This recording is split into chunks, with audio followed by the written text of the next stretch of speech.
maza da mata. Allah tsine ma Tinubu. Allah tsine ma Tinubu. Allah tsine ma Tinubu.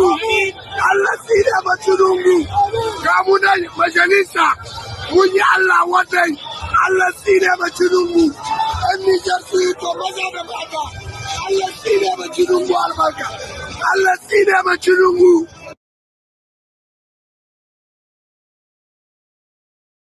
Ga an Nijar su yi to maza da mata.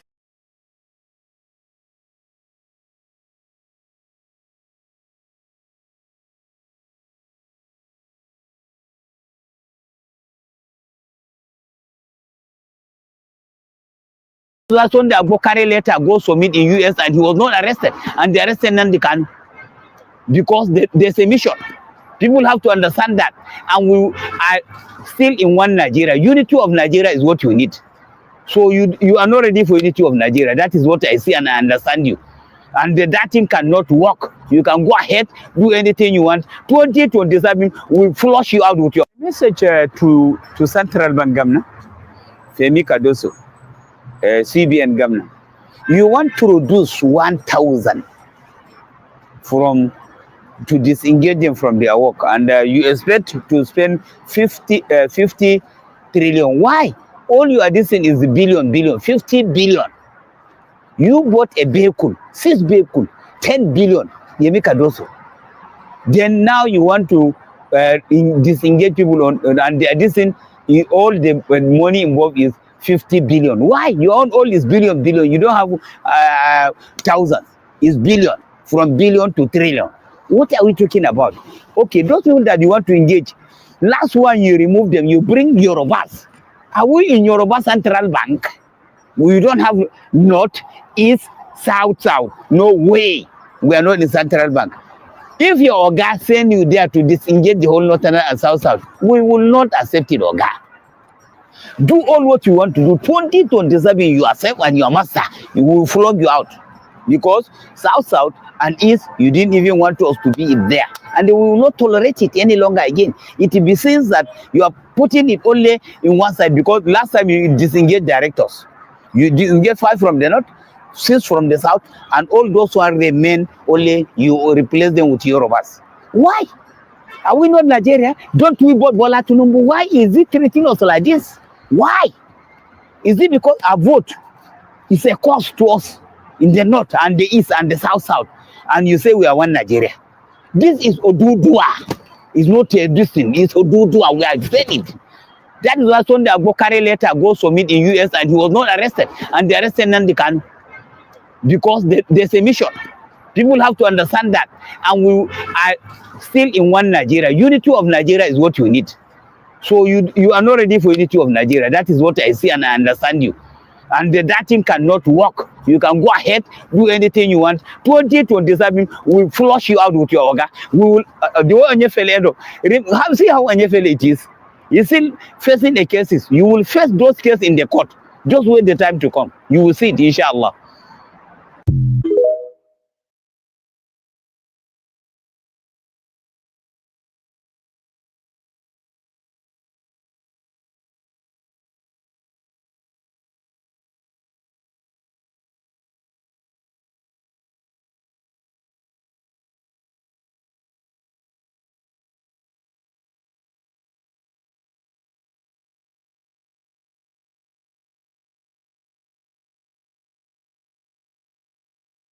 D'un autre côté aussi, peut-être maintenant, notre ambassadeur et notre contingent n'étant plus otages au Niger, en quelque sorte, dans cette position de fort Alamo, nous aurons peut-être plus de latitude pour monter des opérations de déstabilisation, cette fois-ci plus clandestines. D'un autre côté aussi, peut-être maintenant, notre ambassadeur et notre contingent n'étant plus otages au Niger, en quelque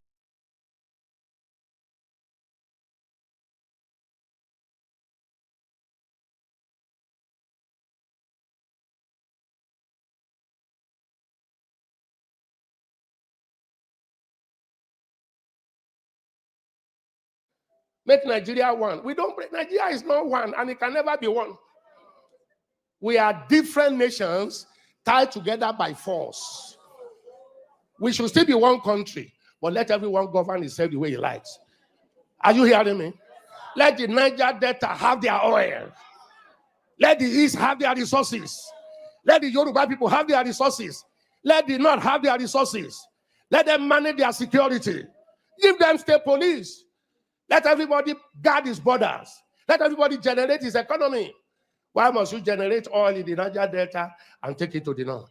Why must we generate IGR here, or the VATs, and take it to the North that generate nothing? The 10 key northern states have Sharia. Sharia says no to alcohol.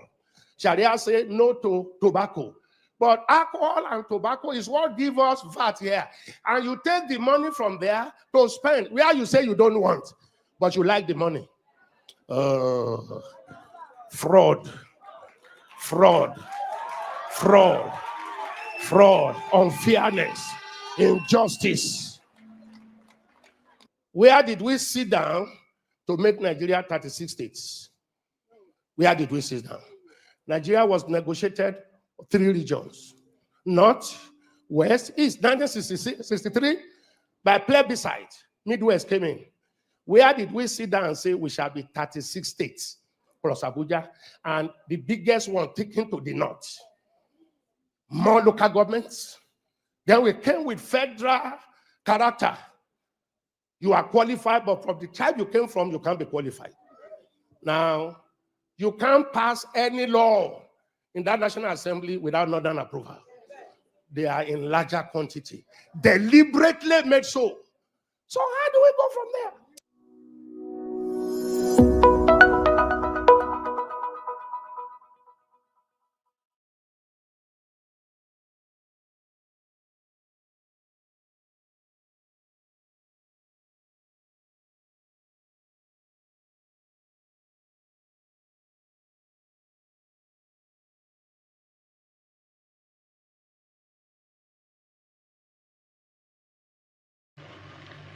In the incident that happened on the 25th of December, I've already explained that that operation will have taken place earlier. But because of the painstaking measures that we know that we need to put in, we decided to hold it to make sure that those that were seen at that location were indeed terrorists, Laprawa terrorist group. And we did that by sending human intelligence to confirm. And they got back to us and confirmed that, yes. And it was thereafter that we carried out a joint operation, a combined synchronized operation with the Air Force and ground forces. Air Force carried out precision strikes using precision munitions. After the strikes, the military, the land component on the ground moved on the site. And what did they confirm? They confirmed that, yes, the strikes hit the objective. That is that. I've said so much on that. Now, I spoke about secondary explosions because one of the targets was a logistic base of the terrorists in the community. When I talk of logistic base, I'm talking of armed cartridges and poles that were kept there. So naturally, when the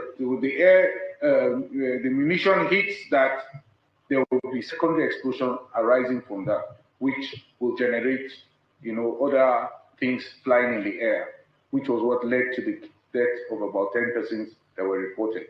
The 10 persons reported were not hit directly by the airstrikes. The people that were hit directly by the airstrikes were the Lapara terrorist groups, and they were burnt beyond recognition. Now, to the report about the usage of drones. I don't think that there's need for any unnecessary panic about the usage of drones. We're in a war against terrorists and against insurgents across our country.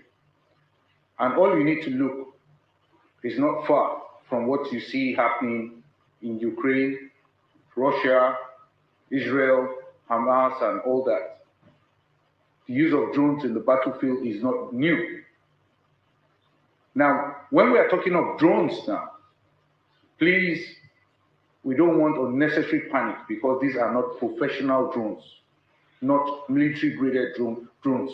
These are toys that they went to buy and found a way to put one or two things on board and use them. How effective were they? They were not effective. Are we doing something about it? Yes, we are.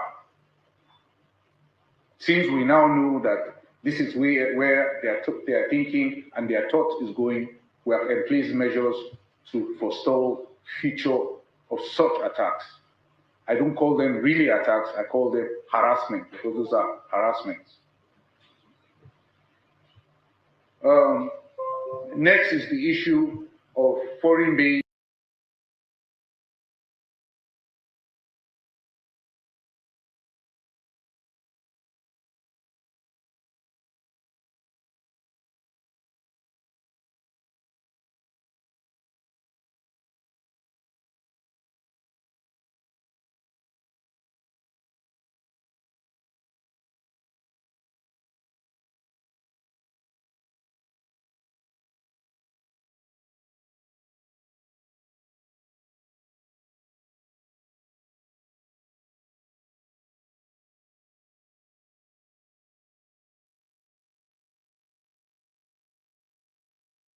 Hello, everyone. Welcome back, and thank you so much for stopping by. So, my people, Yorubas are waking up and they are fighting back against Sharia court establishment in Yoruba land. So, a few days ago, that this news that came out that on 11th of January 2025, that they're going to be inauguration for Sharia court in Oyo State. So, since then, a lot of Yorubas have been coming out to say that that will never happen, that there will be nothing like Sharia court or Sharia law in Yoruba land, and which a lot of Yorubas are kind of in support of it as well. So we don't know how this is going to go, whether this date, 11th of January, is going to hold for the inauguration of Sharia court in Oyo State. So let me allow you guys to just listen and hear what Mayogo said concerning this matter and also other matter. Please don't forget to subscribe if you haven't. Subscription is free, and also give me a thumbs up so that YouTube will recommend this video for other people to watch. Thank you so much for doing so. It's just going to be like a warning or an awareness. They are pushing an agenda in Yoruba land right now called the Sharia. And you see, normally, right, Sharia wouldn't have been a problem. But when you look at the people behind it, those who are pushing this Sharia in Yoruba land, these are a bunch of criminals hiding behind religion. We have had them in northern part of Nigeria, where this same Sharia was introduced.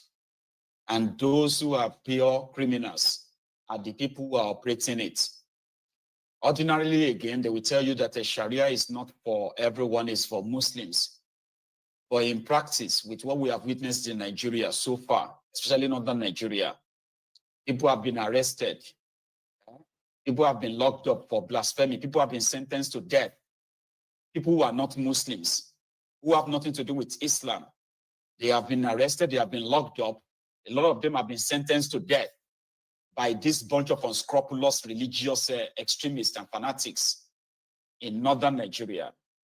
We have had some of them who have arrested people for eating during Ramadan because they are having their Ramadan. And you, that is not a Muslim, you are not allowed to eat in the public.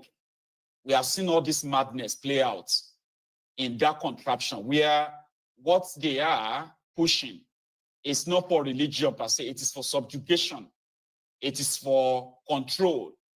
And I am happy that a lot of people in Yoruba land are kind of aware of it now. In Oyo State, in Lagos State, even though some people believe that this is the handiwork of APC, which is to create a form of a distraction, whereby the Tifnumbu and his gang will later kind of like, pretend to want to mediate by saying, this is why you need us. So you, the Muslims, let's give it some time. Okay, not now.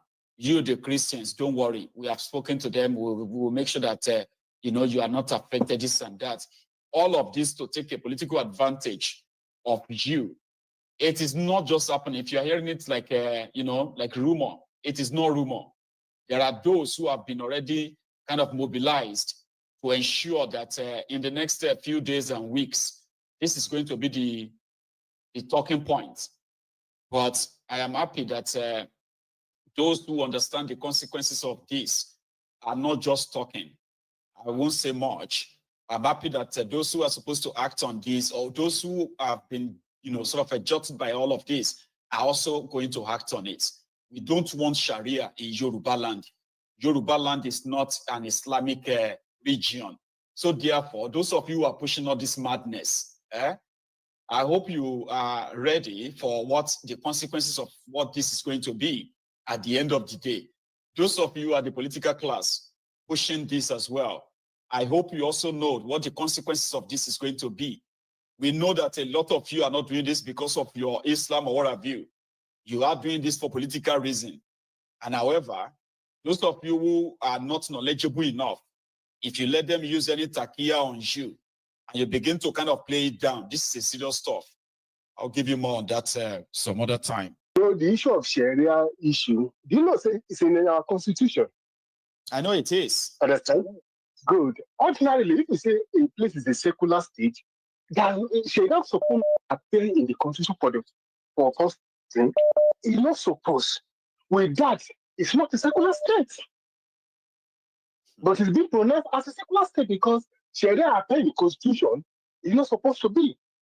Now, you see, when they bring some of these issues like they wanted to Sharia to be in Southwest, people say it will not happen. My brother, in Tinubu's regime or APC, don't say something will not happen. It will happen. Because when the issue of Muslim ticket came up, people say it will never happen. It happened, everybody witnessed it. Do you understand? Though it's not everybody them, because I landed almost all of them in a serious problem in poverty and the rest of them. Like but this thing that is happening, nobody should say it will not happen. As far as APC is in power, it might happen. But what I want to say to the larger Nigeria is that they should wake up to their responsibility when something of this nature comes up. Understand? Because it was said it will not go to affect Christian, but they use it to kill the border. And they will be protected by it. Yes. When the border was killed was where this popular Reverend Mark Kuka. But these people like this that we're supposed to see them coming after say, no, we will not accept. If this one will make Nigeria to break, let it break. Because of their own safety, everybody keep quiet. Like the issue you mentioned yesterday regarding the woman who posted something that it was international organization, yes, Christian organization, who now spoke on her behalf. Got lawyers. They hired the lawyers. They, put the international pressure. All these campaigns all over the world. Nigerian churches didn't say PIM. Not even big churches in Nigeria said PIM. All these GOs in Nigeria, PIM, they don't say. And the rest of the world is saying that Nigerian Christians are the most persecuted in the world. But no one seems to know this, but Amazon actually has a $50 million fund that they have to pay out every. But these guys are not saying anything. You will see them mingling and be talking about peace. The peace in Nigeria. Let us pray for the peace of Nigeria. Let us pray for the peaceful. I was like, what the heck, man? Okay. I was speaking with somebody in Nigeria recently. I said, if you have heard about the story of Martin Luther Jr., he's a reverend and he's an activist. We have reverends in Nigeria who are just there. Their supporters are being killed on a daily basis. It doesn't concern them. Rather, they talk of tithe and offering every day, building a big auditorium and the rest. It is because Nigeria is together. That's why the people are still going to church. I think we saw what they call COVID-19 made everybody to understand you are on your own. COVID-19 made people to understand you are on your own. Pastor is on his own. Everybody was on there. Nobody go to anywhere. Nobody go to mall. Nobody go to church. Everybody's on his own. Do you understand? So what I want to say in the instance is that Nigerians should wake up when some of these things that is not going to be in the benefit of everybody is being brought to the public. let everybody stand and make sure that thing did not succeed. Secondly, I think Nigeria should wake up against judiciary and the police now, because they have systematically become the problem of Nigerians now, because the way police are handling the citizen and the judiciary, I think is a thing of concern to me and should be a thing of concern to other Nigerians, because these are the instruments they are using to oppress people on a daily basis. Nigerians should wake up. Thank you Now, so much. the issue of coastal road, Right. the issue of coastal road, please let me just speak of this. Go on. And if we have a working country, those people involved in that coastal road should by now be arrested, because when you have such a big project, it should not be only one company alone. It should be a consortium of consultants. Understand? Mm-hmm. And you are going to factor in contingency plan in case if there is inflation or whatever thing should be factored into that project. It should not be only one. It should be a consortium of companies that handle that contract, not only one person. Now they are now reviewing it. The support have make such things before that time. So those things are things that unfortunately we don't have National Assembly anymore. Understand? These are the things they're supposed to rise up to. Thank you, my brother, and Bless you. hope to talk to you again tomorrow. Yes, sir. Thank you so much. A compliment of the season to you as well. In addition, see, I don't know if some of you will kind of like remember this. This coastal road, a project of this magnitude, right, was supposed to actually have been a PPP. In fact, from those in the know, they said that was the plan, PPP. From the days of Shagari, that was the moment they conceptualized the idea of building a coastal road from Lagos to the eastern part of Nigeria, straight to Calabar and other areas. So PPP simply means that public-private partnership. So people were supposed to bring their money, okay? Like construction companies are supposed to bring their money, all right? And then build the road, okay? Once they build the road, they will now put on what is called the toll gates, all right? Where they will operate the road for another maybe 50 years. So they will to recoup their money from the road users. So this was the idea. It wasn't supposed to be built by Nigeria. But Tinubu and his gang, they jettisoned that and they single-handedly paid Shaguri 1.1 trillion naira without the National Assembly approval. $11 billion a project without the National Assembly approval. That is, well, maybe it is a monarchy. Adiola, you there? Yes, I can. How are you doing? Well, I'm all right, though. I don't even know what to say tonight again, sir. I just. Man,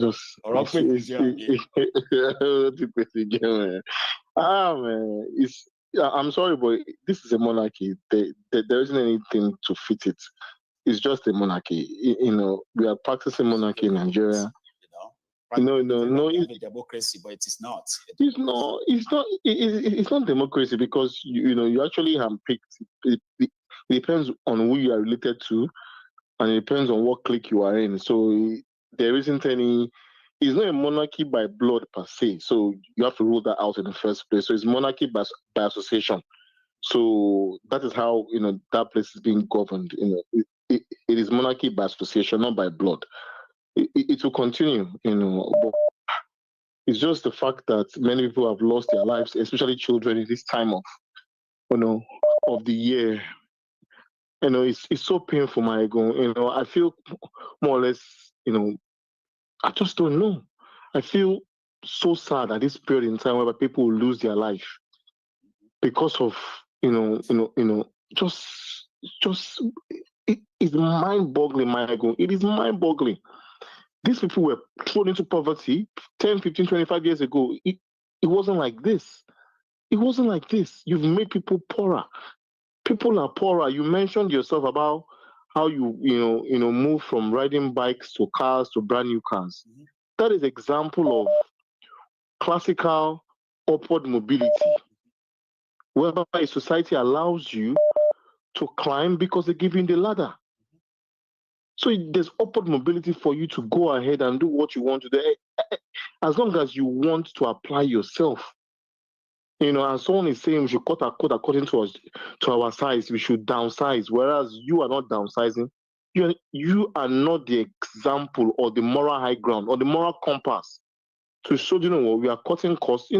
It's a monarchy, and you expect such when there's a monarchy in it's play. a case of do as I say, not as I do. Yes, it is a monarchy, because if you truly, genuinely came in through a process that is not flawed, and you exactly, do what you say, the country will be different. But because it came in through a forced method, it's a monarchy. So someone that has that kind of thinking doesn't, it is detached from reality. It doesn't understand, the modern suffering of a human person on the street. The other one, is just rhetoric. You're just saying things because he needs to say it. I don't know how low we can go. Every time I think we are the lowest, I think we are the lowest, guess what, Michael? There's more to go. And that for me is mind-boggling and is troubling. At this point in time, people are dying needlessly because they've been plunged into poverty. Michael, man, I like I said it last time, I said it before, Nigeria is a getaway vehicle for robbery. And they keep on using it. You go and rob, you use the vehicle called Nigeria to get away with robbery. Baba, good night, sir. I don't have much to say tonight, but Baba, good night, man. Thank you so much for calling in, okay? You stay safe, bro. And compliment of the season.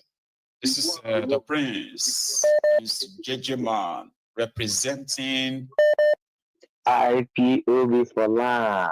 That is it. Prince, how are you? Baba, I'm fine. Our Tukano Mike. Yes, sir. Respect, Baba. Thank you. Would they feel you every day? Well done. Thank you. Yeah, well, you are doing a great job. Thanks a lot. Yeah, Baba, you see, I said, let me check more for the matter. Don't say where would I talk. You see, the Bible said that the thief cometh not, but to steal, kill, and destroy. That is what Tunumbu and the family represent. You see this his child, the one they called Shay. That one I know he's we cannot shame the shameless. You get what I mean? Because he has an ambition of being the governor of Lagos State. They want to. I don't think he had that ambition, but it's not the sycophants around the family. They've been pushing it. They have been the one pushing it, but it doesn't even look like it. But yeah, he can have it because it is like a monarchy. Like some people have already postulated, it's like monarchy. So you will survive your papa someday, and it's about to happen. But man, God damn it, man. Go on. It's very, very unfortunate, Baba. When I'm looking at the situation, in fact, you won't even know where to start. You'll be asking yourself, is Nigeria still a country?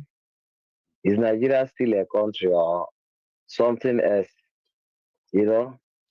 Baba, this I'm no author, yet I made $4,000 in royalties from just one book in 1 month on Amazon.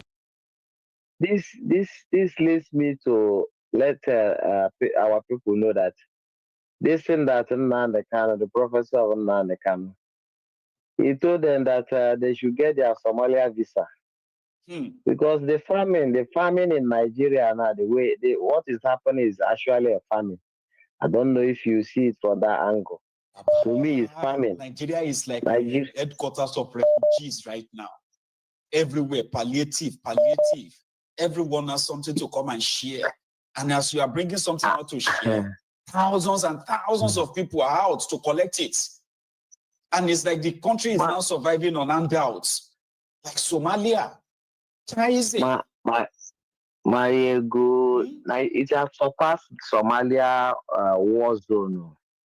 The people that have died in Somalia war, is not up to what is dying in Nigeria as we speak. Mayego. You see how many people that died in this stampede of rushing for food? They're over 100, even though the number they gave us. And you are right. Yes. That's what they reported. Yes.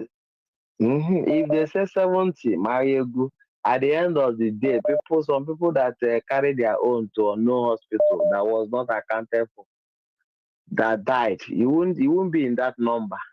You can get to 150. I'm telling you, that is how Nigeria census goes. You understand? And these people are there. They are it's just like nothing happened.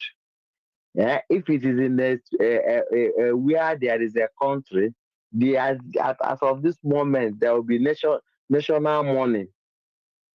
You understand? Not one, not 10, not almost. It says 70 people. They said official.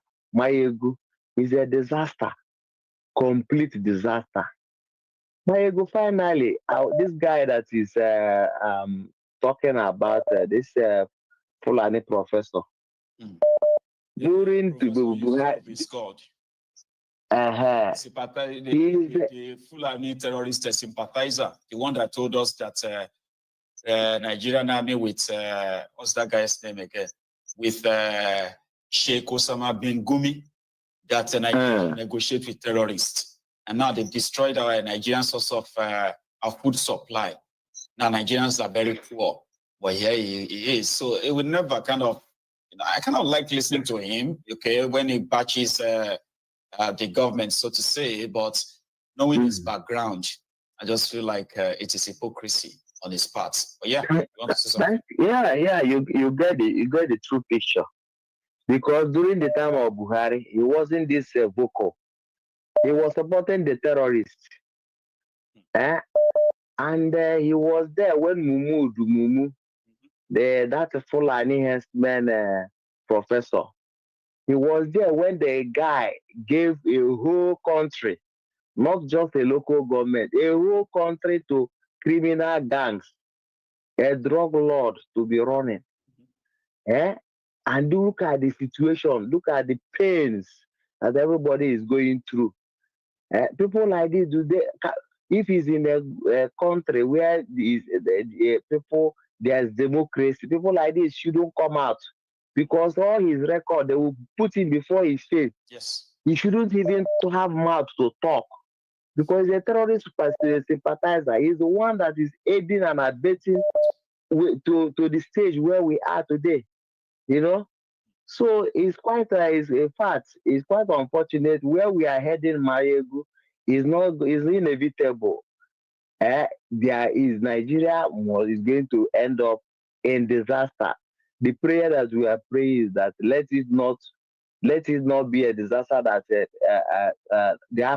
whole Africa will not contain. You understand me? They should just release them now and they can.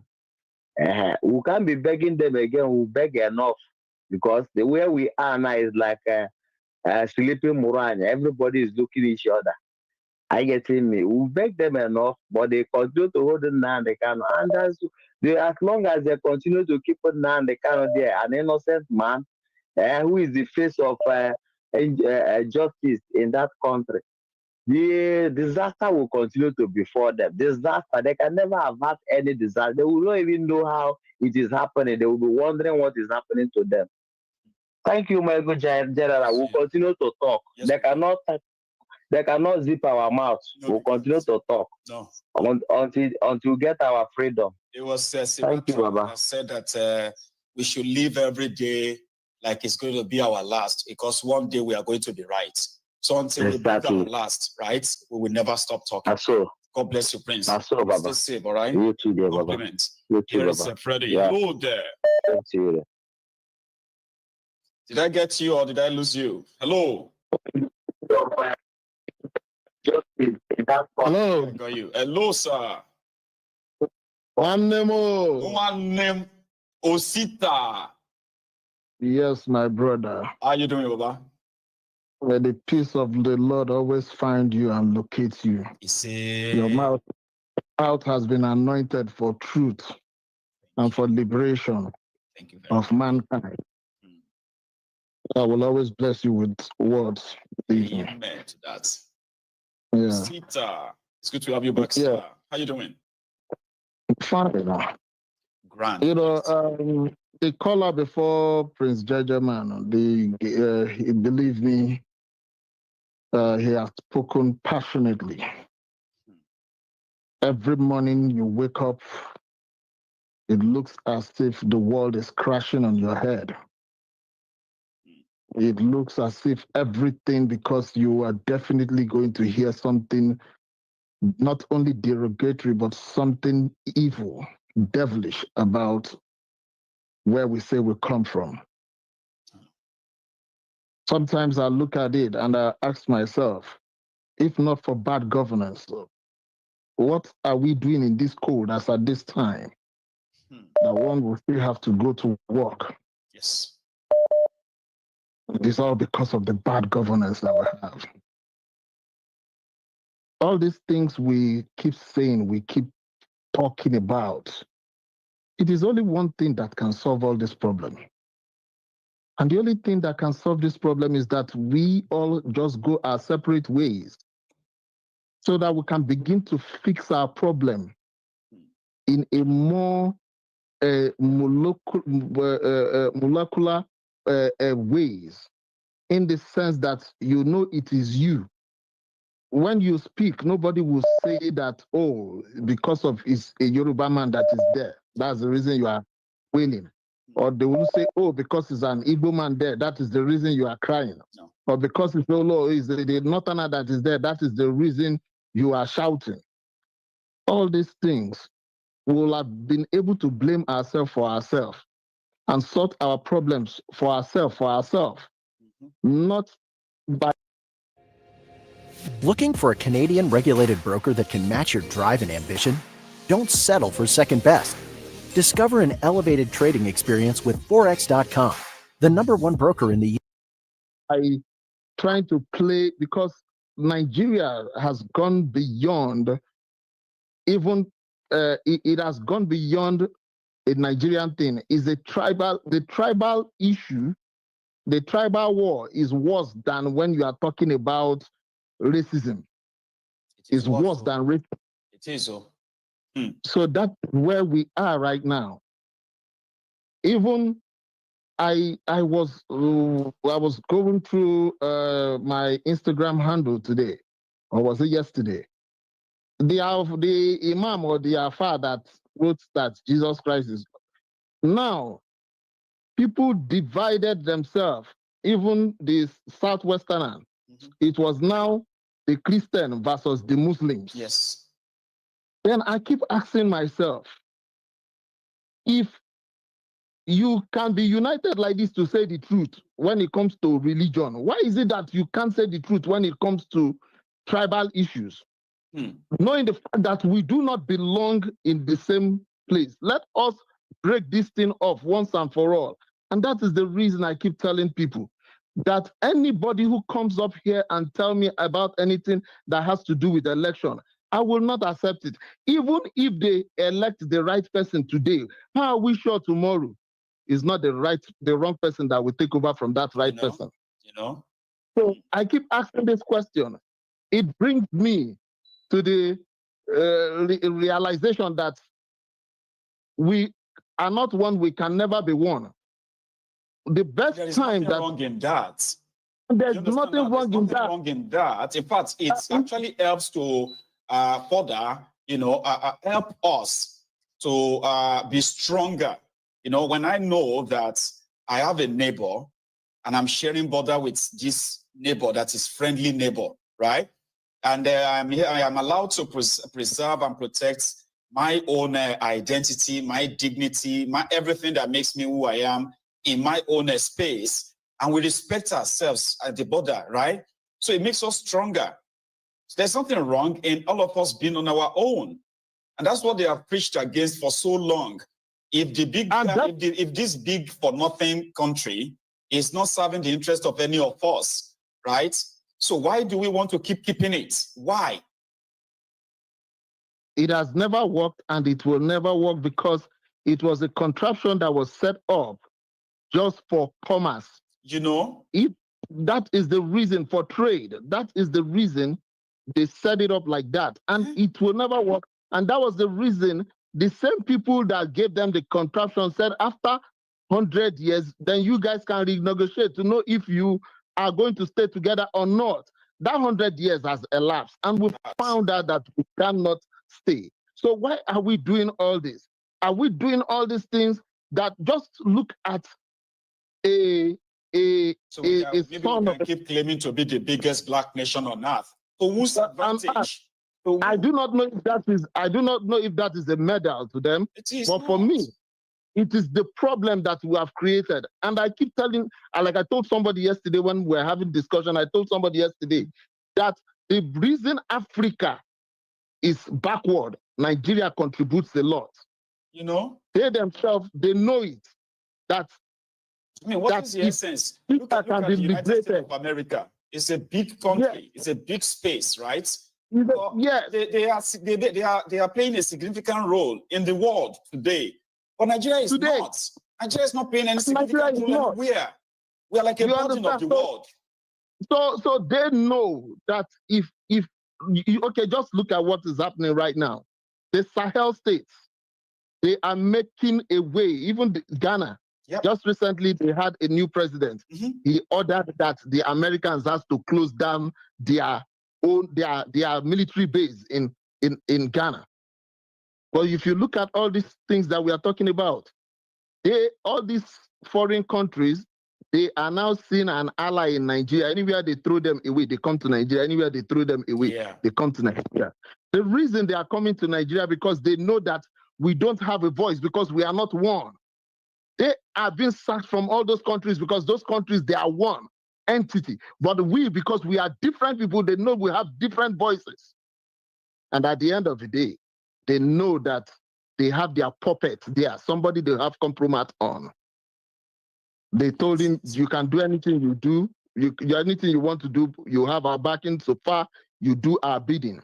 That is what is happening in Nigeria. I have never seen, even as strong as Babangida and Abacha was, their children were not coming out, and people were, and the Nigerian military was saluting them.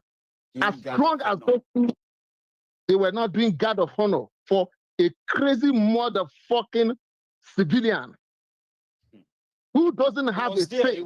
He's been following his father everywhere. He was in France. He was in Brazil. It was almost everywhere. Where his father was, and they were like, what is his role exactly? I mean, when Donald Trump appointed Ivanka, he gave her a role. So she was doing something. What role is Tinubu's son doing in his entourage, in his government? Give him a job. If you want him to be relevant, to be doing something, give him an appointment, not at the position of the first son. You know? I do not know how it counts. But even the Senate president of Nigeria can't get that honor. Even the strongest governor in Nigeria, which is the Lagos State governor, based on the portfolio he controls, can't even get that honor from civil defense. Understand? Like, what the heck is going on? And it's going to get worse. That's my whole thing. It's going to get worse. And I will see people talking about 2027. It is better, even if we can't do anything, boycott the election. Let them have their election. Boycott it is an embarrassment. So please, all these things. Anyway, sit up. Thank you very much, my brother, and God bless you. Okay, you stay safe, and compliments of the season to you. In case I don't speak to you again this year, I'll see you next year. All right, sir. You have a good one. So, my people, that is it. I hope you guys had everything they discussed in this particular video.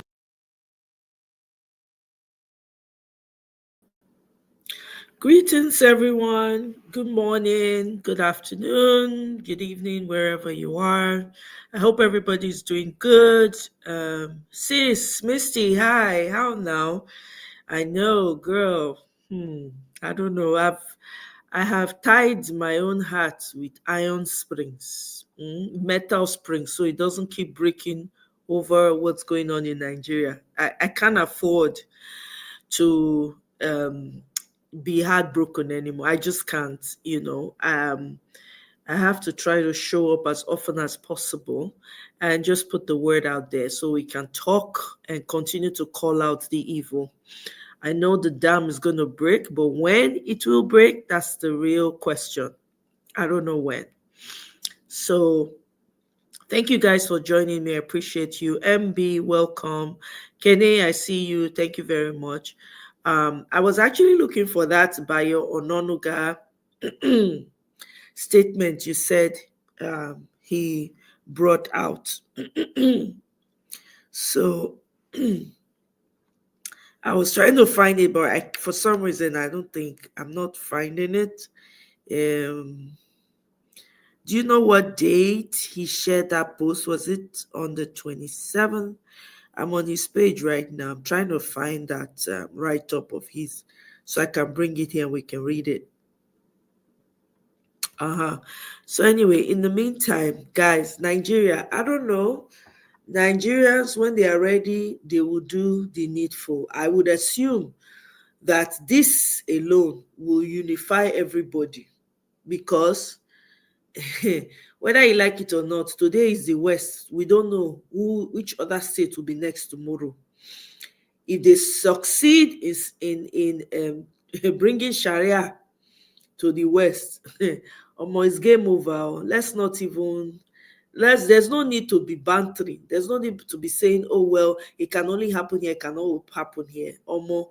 Nigeria right now is at a place where all hands are supposed to be on deck. If we knew what we're doing, everybody's supposed to come together from every tribe and say, no, this is where we draw the line. But with everything that happens, what we get is silence. Everybody's just silent, going on about their business like it doesn't concern me until it hits home. I saw the video of the former Oni's wife, the mother, coming out to cry and wail. And in my mind, I'm like, when we were all calling and saying this government is a bad government. Yeah, I'm trying to, maybe because I'm not on Twitter, so I'm checking the statements. I'm checking his. I actually have to Google his name, and the Twitter page popped up, and I'm looking for it. I don't. Well, maybe he's deleted it too. I don't see I see retweets, and yeah, that's what I see. I see retweets, and then a statement where press release, Niger Republic's military. Okay, maybe this is the one you're talking about. Is there even any need to read it? I don't even know if there's any need, to be honest, because of what use is it going to be to us? We know where his mind is. We know who he's working for, right? So I don't know. This one is I think he posted that information from Minister of Information and National Orientation, Muhammad Idris. Is that the one? 1 day ago. Okay, one day to the 27th. Let me see. So I don't know until Nigerians from every tribe needs to decide that they want to come together and really, really fight this. Because I don't see any way out of this. So I'm going to be very honest with you guys. I do not see a way out of this. We cannot treat this with kids' gloves. These people mean business. They mean business. Okay? They are not coming to play. Tinubu does not even care. He does not care. You can tell from his last media chat, right? You can tell. You don't need anybody to tell you anymore. You can't guess. You can't say, oh, maybe because we have not. But he's made it very clear. He doesn't care.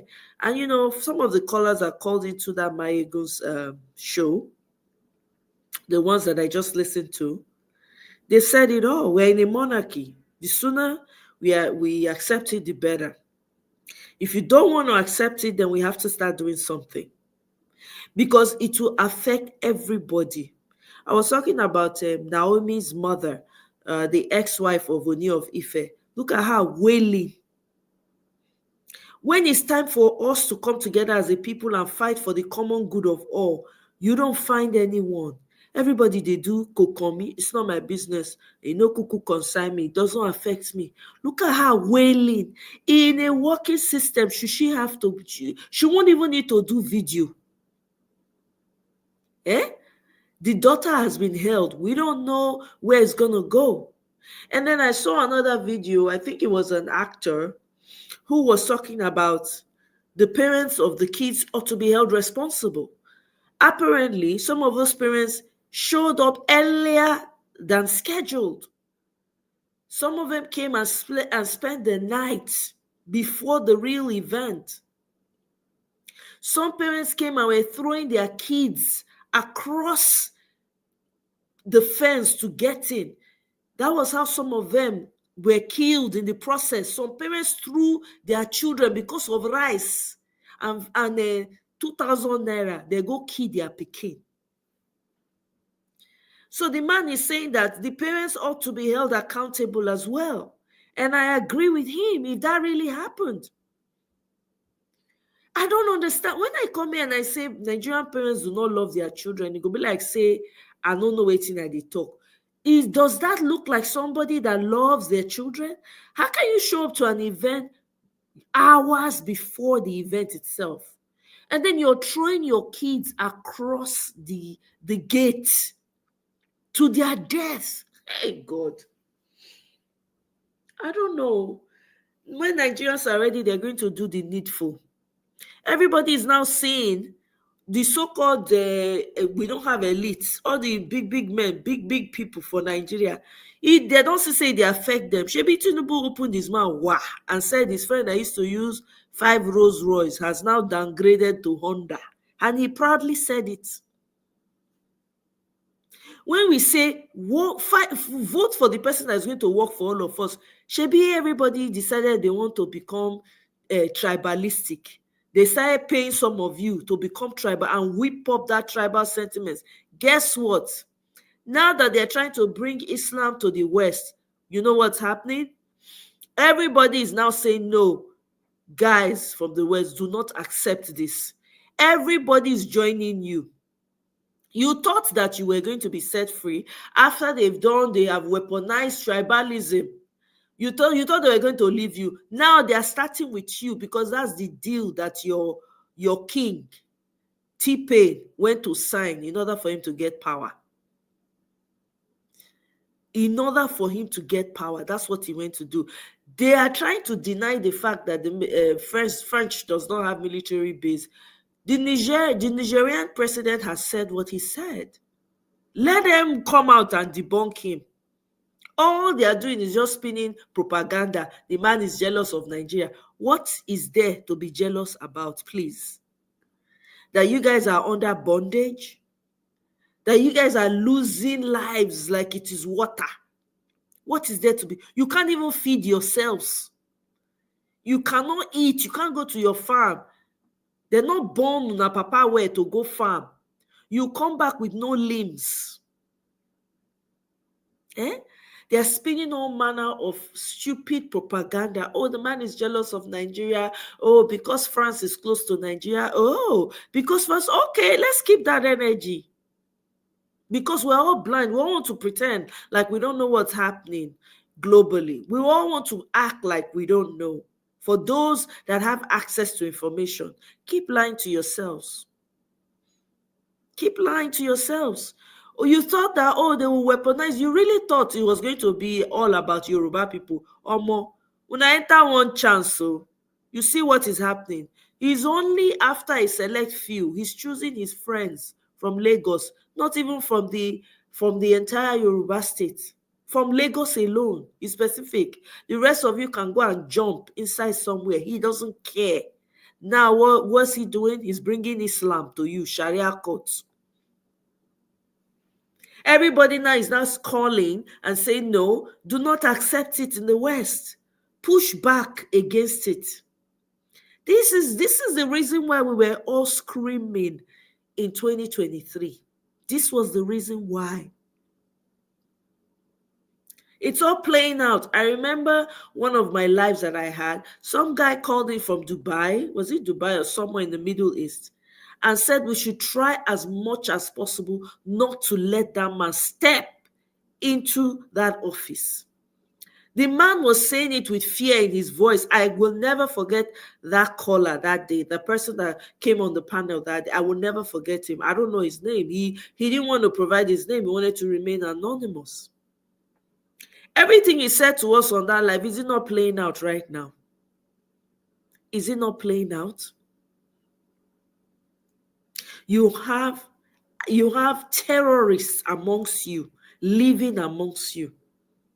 You need to hear some people talking about this Sharia thing. It doesn't affect Christian, it only affect. But what happened to Deborah then? So how do you describe what happened to Deborah? Was Deborah a Muslim?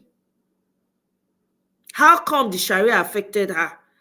Oh, that's jungle justice. We all condemn that. But why didn't you protect her? Why did you knew that you have people who cannot control their emotions. You know.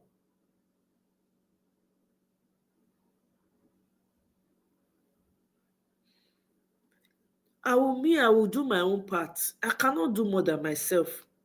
I can't. I have a cold, but I came out here. Why? Because I just want to speak on the issues on ground. We can't continue like this until Nigerians wake up and realize that this fight is for the common good. I've even said it here. You don't have to like each other. You don't have to like anybody's tribe. But if you see something that is threatening your collective lives, what sane people do is to come together, form alliances, and pull down the person that's trying to disrupt your peace and your security. But you guys are not doing that. Instead, some of you are busy fanning the flames of tribalism. Some of you are fanning the flames of religion. You guys are dancing with it. They are paying you, the money is sweeting you until it affects one of your family members where they chop off their limbs. Then you will not come out, put camera, and start crying.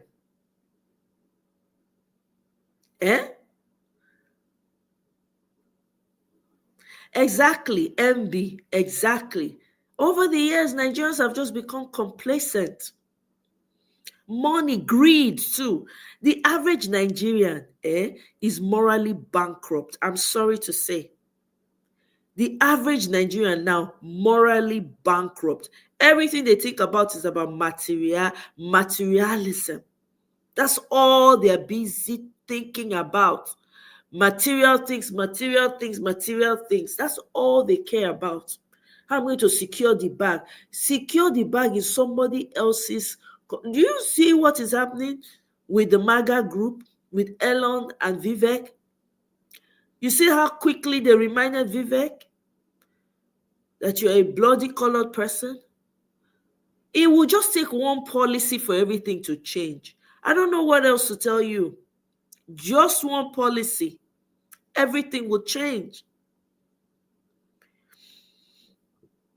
Nigerians have gone beyond the threshold of, then people will come up and say, hey, you keep pushing Nigerians, or when they will push back. I'm waiting for that time to really happen. I'm anxiously waiting because they've done what other countries would have torn other countries apart. They've even exceeded it. Nigerians are still there. They're still doing party. They're still doing I just got back. They're still doing all kinds of crazy things on social media. Now, the new trending matter is, VDM stole all the money in the account. For real? You think the guy doesn't know? Not everybody is as greedy as you people. Some of you don't understand that the human beings that walk this earth don't care about material things. Some of you do not understand that, right? When you hear people say that, I beg, everybody has a price. Yeah, but it depends on the price. Somebody like me, if you ask me, what's your price? Good governance. Give me security. Give me good roads. Give me good hospitals. make tourism viable so that people can travel from all over the world, whatever business they want to engage in, if they want to retire, so that they can be a part of building their communities. Give me that. That's my price. That is my price. A working Nigeria is my price. Not everybody is moved by material things. It doesn't matter how much money you have. There are people who don't care about stuff like that. I don't know what it would take. Now, do I know VDM? I don't know the young man. But I'm not going to be quick to throw him under the bus. I will not. I'm going to wait it out and see. But because you are corrupt in your mind doesn't mean everybody else is like that. There's still few people that still don't, all these things don't move them. That's why slavery was very rampant in some parts and wasn't so rampant in other parts. Why do you think there was a difference there? Because there were people who were willing to die rather than sell themselves out. Do you know that? They don't tell you that part of history. I'm sure they don't.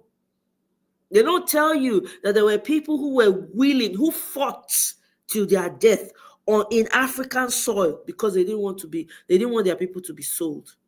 They don't tell you that. They only tell you the stories of those who are quick to collect mirror, collect powder, collect chin-chin, collect sweets to sell off their lineage.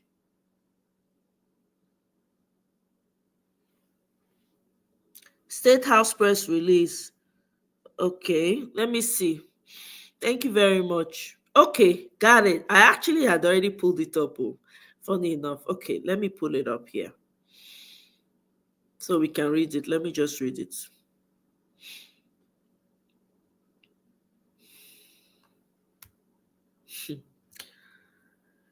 Hey.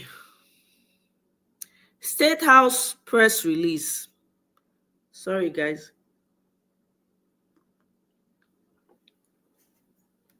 Lagos Imam to President Tinubu at Jumat prayers. You have not disappointed us.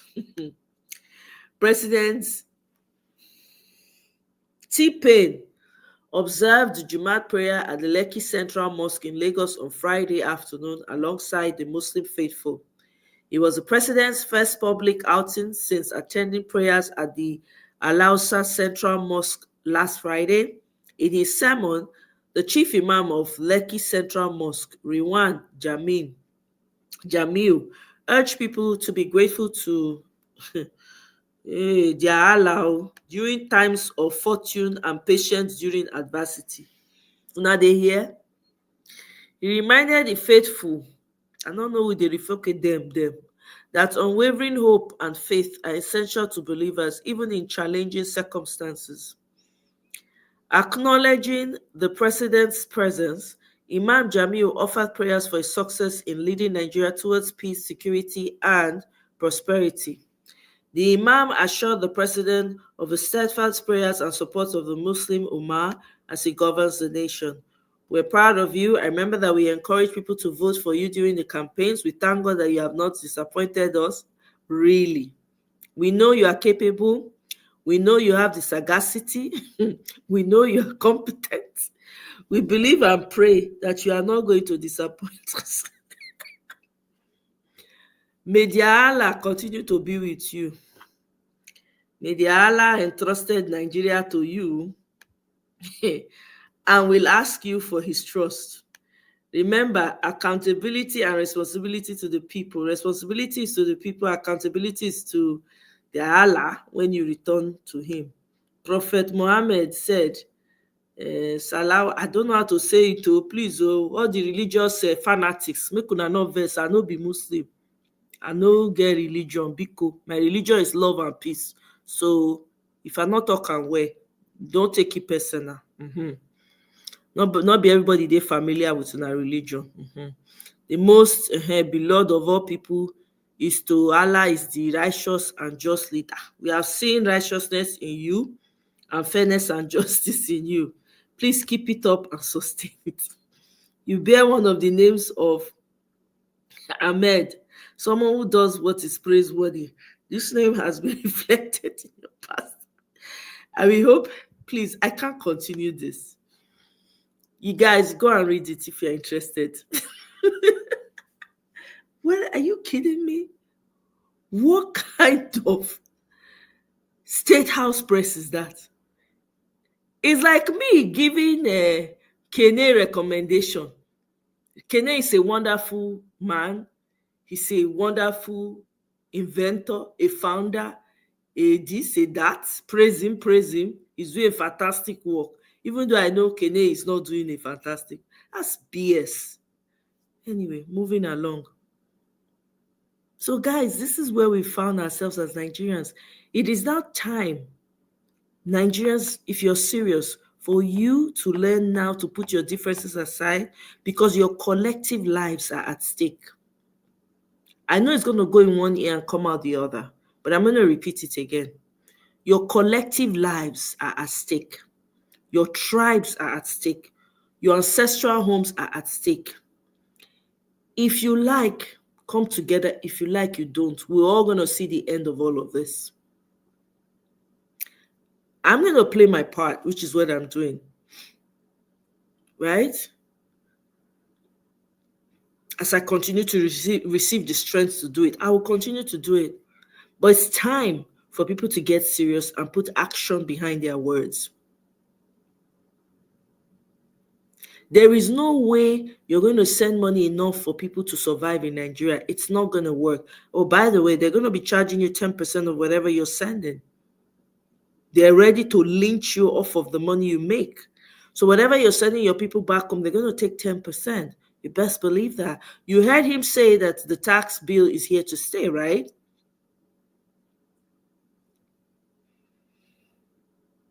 It's terrible. In 1940, Lebanon was rid of Christian values and people, and the country forcefully converted. Exactly. It wasn't just Lebanon. I think, was it Iran? Or which pictures? I saw pictures of a country. When I was Iran, I can't remember now. It was a Christian. Syria was a Christian nation.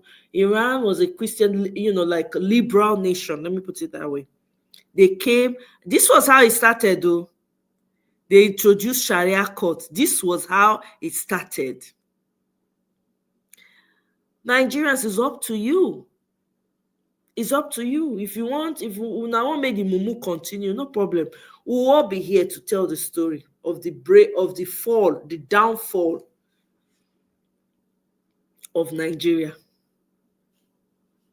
For those of you that are stuck and drenched in your tribalism, please continue. It will show up in front of your door. It's turn by turn. Don't worry. Those of you that are pushing the religious agenda, go ahead. It will show up in front of your house. Everybody go collect. Everybody go collect. That's it. So when we waste our time. Make we not do the one we're supposed to do.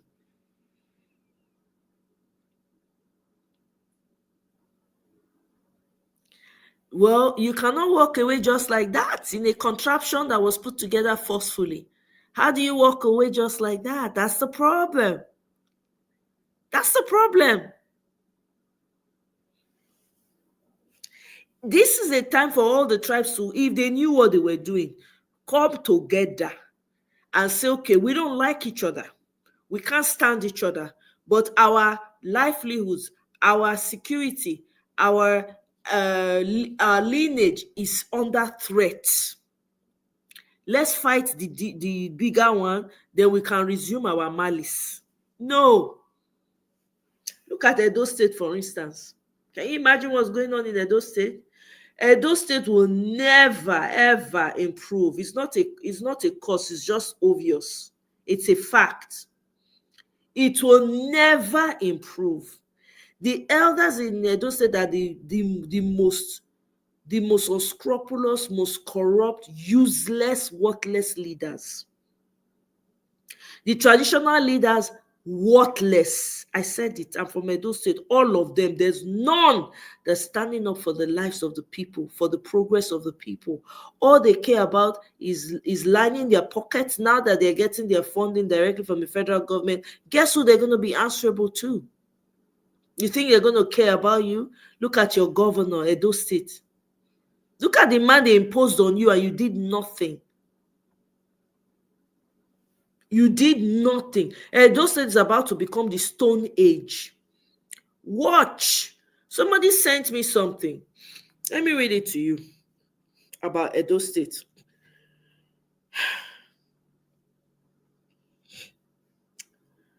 It's quite unfortunate. It said, Edo State is mini Nigeria, full with dishonest people. The people are still backward in thinking, coupled with greedy politicians. Edo State will not really develop because of many factors. Is Edo State one? My honest opinion is no. The elders in Edo State are a disgrace to the state. Godwin Obaseki was a victim of backward people. Monday Okwewolo will drag Edo State back to the Stone Age. Edo State people are fucked already. They never know yet. The tribes in Edo State will attack themselves very soon with APC tribal card. The people who are ready to build Edo State will be destroyed, just like Obaseki. I don't know the Obaseki guy. I don't know much about him. I was never really into Nigerian politics, no talk of Edo politics, never. When you see progress and you intentionally, because of your own selfish needs, you throw every other person under the bus, you have traditional leaders going behind to go and beg T-Pain, their president, please give us this mumu because we can control him. And then other people will come out and gaslight you and say, look at Edo State people voted. They didn't know, they didn't. They didn't vote for that man. We all know who Edo State people voted for, overwhelmingly. We all knew they voted for Aswe Igodalo. Hate PDP all you want, I don't give a damn. Does the man have the qualifications? Hell yeah. Does he have the heart of the people? Hell yeah. That's what we needed in Edo State. Edo State is like a sinkhole. It is like a disappearing city. It's the worst state in Nigeria. Worse. What these politicians do, they come, just fixate on one local government out of the plethora of local governments in the state, bribe all the traditional leaders and all the elders, fix only that local government, and that's it. Every other person can go kick rocks. Every other person can go kick rocks. Selling up, some of the leaders and some of the elders and traditional leaders are involved in human trafficking in Edo State, allegedly. They're the ones selling off their people. It's a big cult of kidnappers, of organ and sex traffickers in Edo State. When I hear people gaslighting and saying, oh, Edo people, shebi you say it's our turn, BS. Everybody knows the truth. Everybody knows the truth. Your traditional leaders went behind to go and beg T-Pain to give them a mumu man. So that, look at what happened recently. He couldn't even talk. Oshomole had to come and talk for him. And I say, why don't they just give Oshomole the third term? What's the point? He must not be busy as a senator to always have time to run to the help, to come and help this one to talk. Now sit down, look, be monkey business. So me, I don't talk my own. Now here I go leave am for today. I go leave am for now today. May everybody go house with their conscience. If not the Nigerian one na desire, na the one where there's going to be upside down, that's going to be in disarray, that will not become the new Afghanistan. If that's what you people want, who am I to push back? I will be looking at you people and be talking about it. It's simple. Because me, I know where my own heart is. Me, I know where I stand. But if you people want to be, since you're all buried you're all covered in the hate for tribe, religious fight amongst you people, you are dividing each other every day. Watch it. Edo State, you know how many tribes there Edo State? Awuchi man go say no. The APC will weaponize Awuchi people, and then Bini people, and then Esa people, and then Esako people. Weaponize it. Affect my people, all the different tribes we people should watch. Well, I don't get wetin I want add. I go share my link. Anybody want get any other thing to add? I give you 5 minutes to come. If you don't get anything to add, I dey end the show. I don't have anything else. When Nigerians ready, they go do wetin they're supposed to do. If not like this, una ancestors still leave the land for now. I don't know that una for meet am, but see am now. See the whole place. Everybody they shout Lagos. Lagos is not stinking. You can hardly breathe. They don't want to develop any other place but Lagos because they want the money to be concentrated in one place. And you people are busy engaging in frivolities, talking about stupid, dumb stuff when your lives literally at stake. It's just going to take one policy. Wherever you are in the world, for them to say, we don't want you no more. What are you going to do then? Where are you going to run to? Where are you going to run to? You guys keep running.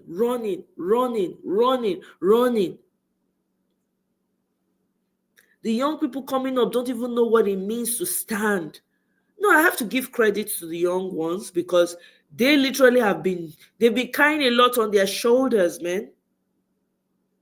They've been carrying a lot on their shoulders. Since I came into, I can't wonder, say, if to say enough, for just stay out of this Nigerian politics, because what is this? Every day it's one mess or the other. One mess. They make person shame. We're not ashamed to be a Nigerian. This tribe doesn't agree with this tribe. This one fighting this one. Ifeanyi Frank, welcome. Oh, yeah, not be today. Colonization of terror, yes. Oscar, welcome. Oh, radical Islam is antithesis to civility, absolutely. Mr. Ferreira, yeah, Nigeria is a complete tragedy. It's sad. My tears are dry. You know, Misty put in a comment just now, she's like, it's heartbreaking. My heart cannot break anymore. I don't use metal to cover them because how many times my heart won't break? There'll be none left. I gotta live my life still in the midst of this mess. The only thing I owe anybody right now is just come here and just, unearth the truth. Let's talk about it. Let's speak. Let's call out the evil. Let's call it out. That's the role that I'm playing right now because I can't, there's nothing else. What else am I going to do? The people that ought to galvanize and, and really come out and do something and fight and say, you know what, this is about us. This is about our survival. This is about, these people are trying to, drive us out of our land, make us go extinct. No, we must push back. No, everybody's busy being carried away by frivolous things. It makes no sense to me. Absolutely no sense. You have people say, oh, all they talk about is, how they're going to have multiple wives, how they're going to have multiple children. The children that are on ground, you can't even take care of them. There's no structure on ground for them. Your wives don't even have decent hospitals to give birth. Your children don't have good schools to go to. What kind of future do you think they're going to have? Parents were poor.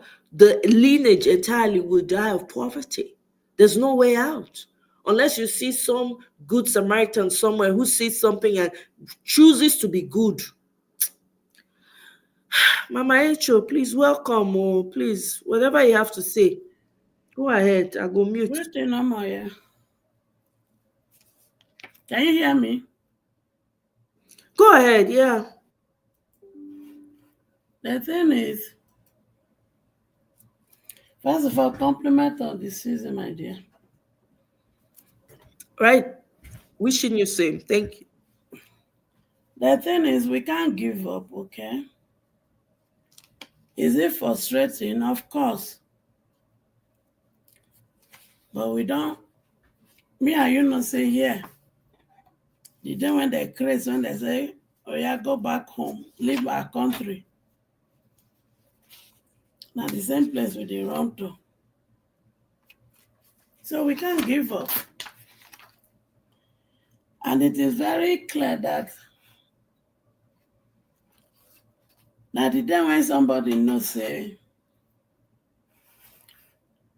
there's a the day when Chris person knows saying they Chris. Now that day, the beginning of healing start.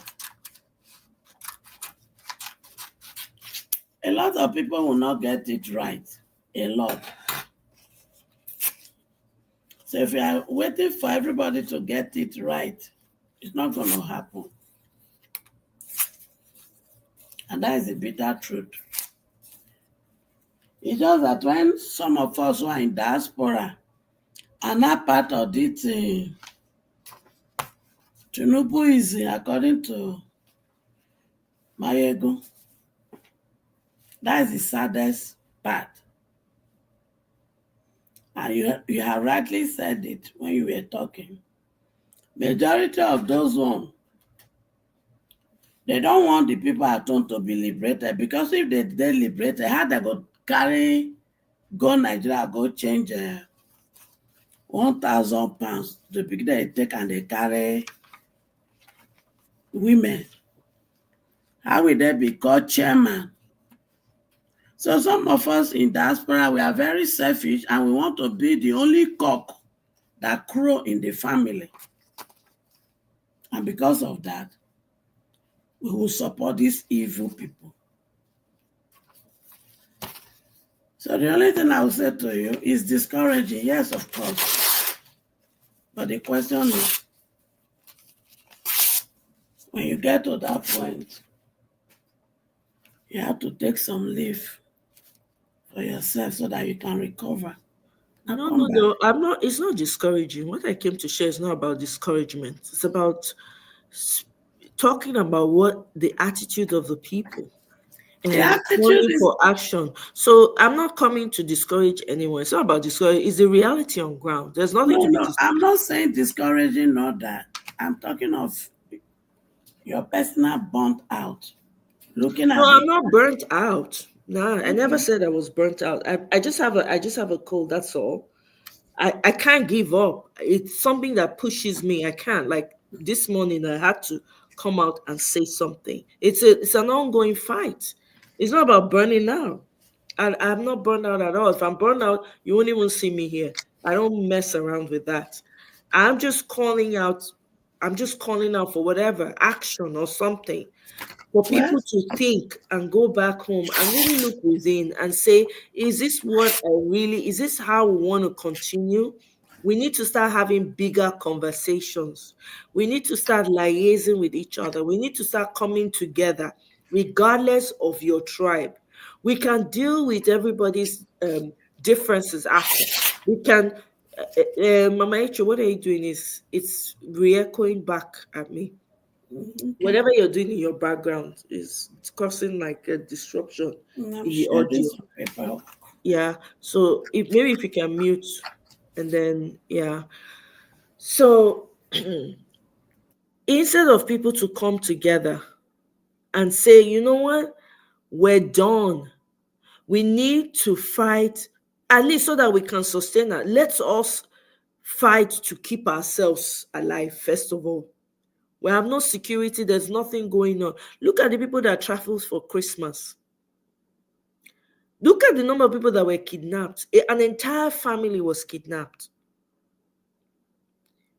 People just move. I checked all the national TV stations in Nigeria. No one is talking about the mistake,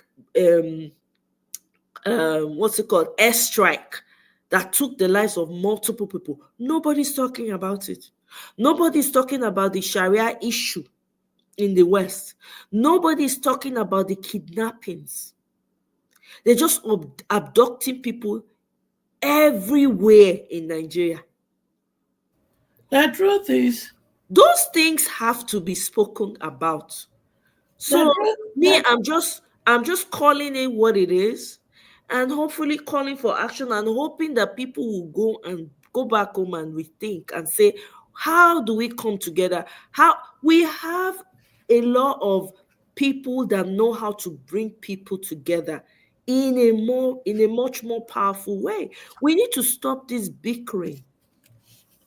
about, oh, if we do this, what if this? No. Oh, would he now be president? We're not interested in that. You'll be talking about your survival first of all. It's not be who they are alive, not being they think about election, not being they think about politics. People when not they are alive, they don't need to think all these things. So just to put it out there, no, I'm not burnt out. I'm just speaking, calling out the evil. And I didn't allude to that in any of my conversations. And just stating what's happening on ground. So that's it. It's crazy. We can't continue like this as a people. The truth is, I don't believe anything from the Nigerian military because this is not the first time. The first time you can call it a mistake. But the second time, the third time, it is deliberate doing. And because there's no consequence, they will do it again. And that is the truth. The first time any person do anything is a mistake. But when you repeat it again, it's no longer a mistake. So as far as I'm concerned, Nigeria government is killing their own. And for what reason, I do not know.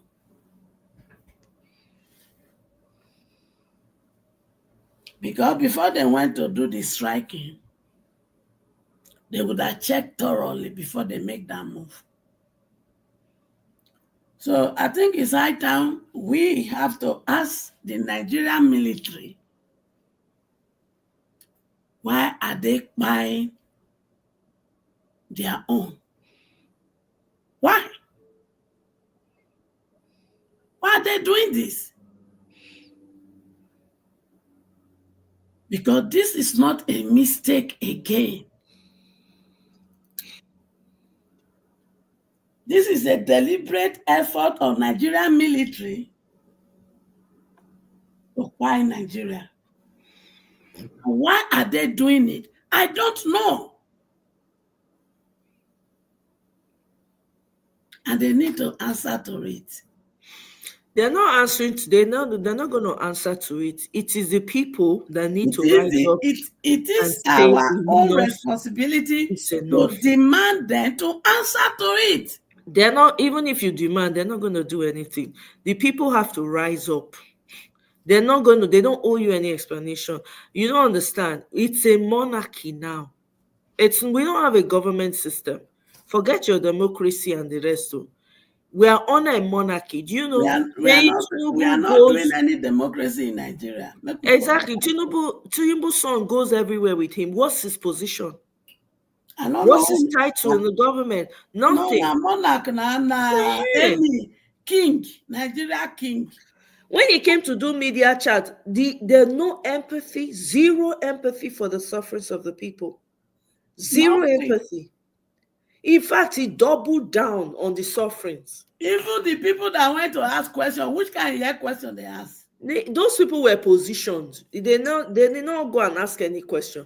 They were positioned there to just nod and agree with him. That's all they were there for. I think they asked Rufai Oseni to go interview him. He will not agree for Rufai Oseni. People that will trigger him, he's not going to allow them. Okay. He's going to only accept people who will see him as a king. Did you see the way Abati was greeting him? Abati was greeting him like he was kissing the ring on his finger. You don't understand? The man is not interested in anybody. It's all about him. The man does not care. It's now up to Nigerians to rise up and decide that enough of this BS. Well, enough. I've been not expecting to care before now. Now who expecting to care and I go to so, oh, you know, okay. The very moment when you know say the thief election, it is okay. But there were people who were saying, oh, you know what, at least he's come to do media chat, you know, or at least, you know, from the word. I'm like, are you people for real? Are you people for real right now? What did he say in that media chat that was so brilliant, that spoke to the people? The man is not thinking about cutting down his own costs. But he wants Nigeria to continue. But he wants Nigeria. He even gave an example of a friend who bought has 5 Rolls Royce, now drives a Honda. So And he talks about, oh, well, people that he's been feeding people for Christmas. A normal person, are you supposed to be saying you feed people, you are giving people handout for Christmas as a leader? See the line in front of his house in Bodilon. Look at the long line. And it's good now. That kind of thing he want now. You turn Nigeria to beggar, perpetual beggars. Meanwhile, the one that happened in Ibadan recently, this whole attitude of handouts in Nigeria is not something we're used to. All these things are new. Handout for who? You go to the farm if you are hungry. People will just daily line up and you're giving money. Now they don't hold this only wife for there now. The mama, they cry. I'm like, why are you crying? When they were shouting, when all of us, they shout that time, everybody they do, no consign me now. The rich also cry now. Now the rich is really crying in Nigeria. It's touching them now. Their businesses are not thriving as they used to. The rich also cry. Everybody's just doing whatever they like in that country. Even small person too, market people, all these street people, they say the one who gets small pass the other one won't oppress. Everybody is oppressing everybody. And everybody want to become a chairlady and chairman. We can't thrive like that. We can never. We can't thrive like that. That's not normal. That's madness. That's a mental state. That's a mental condition where you feel in the land of the blind, the one-eyed man. One-eyed man, king now. Now the thing we want. Now the thing why they try to do for Nigeria. That is why we are where we are. You understand? Now, this man came, he won't come politics. If he weaponized tribalism, everybody started to fight. Oh, Igbo, Yoruba, Igbo. Okay, now, even within the Yoruba, now, he don't weaponize religion. He don't weaponize and join and so. Now, the strategy, when they talk say get be that, it says a strategy. He only came in to use that division to enter power. When they enter power finish, who is spare? Is it the Yoruba that is spare? He not spare anybody. Everybody they collect. You don't weaponize religion now. Really, Christian Yoruba people, they fight with Muslim or the what's it called? The parents, the Yoruba parents that are married to Fulani people. They are now fighting amongst themselves. So he just come to division left and right. Exactly, because that's the only way he can sustain his position.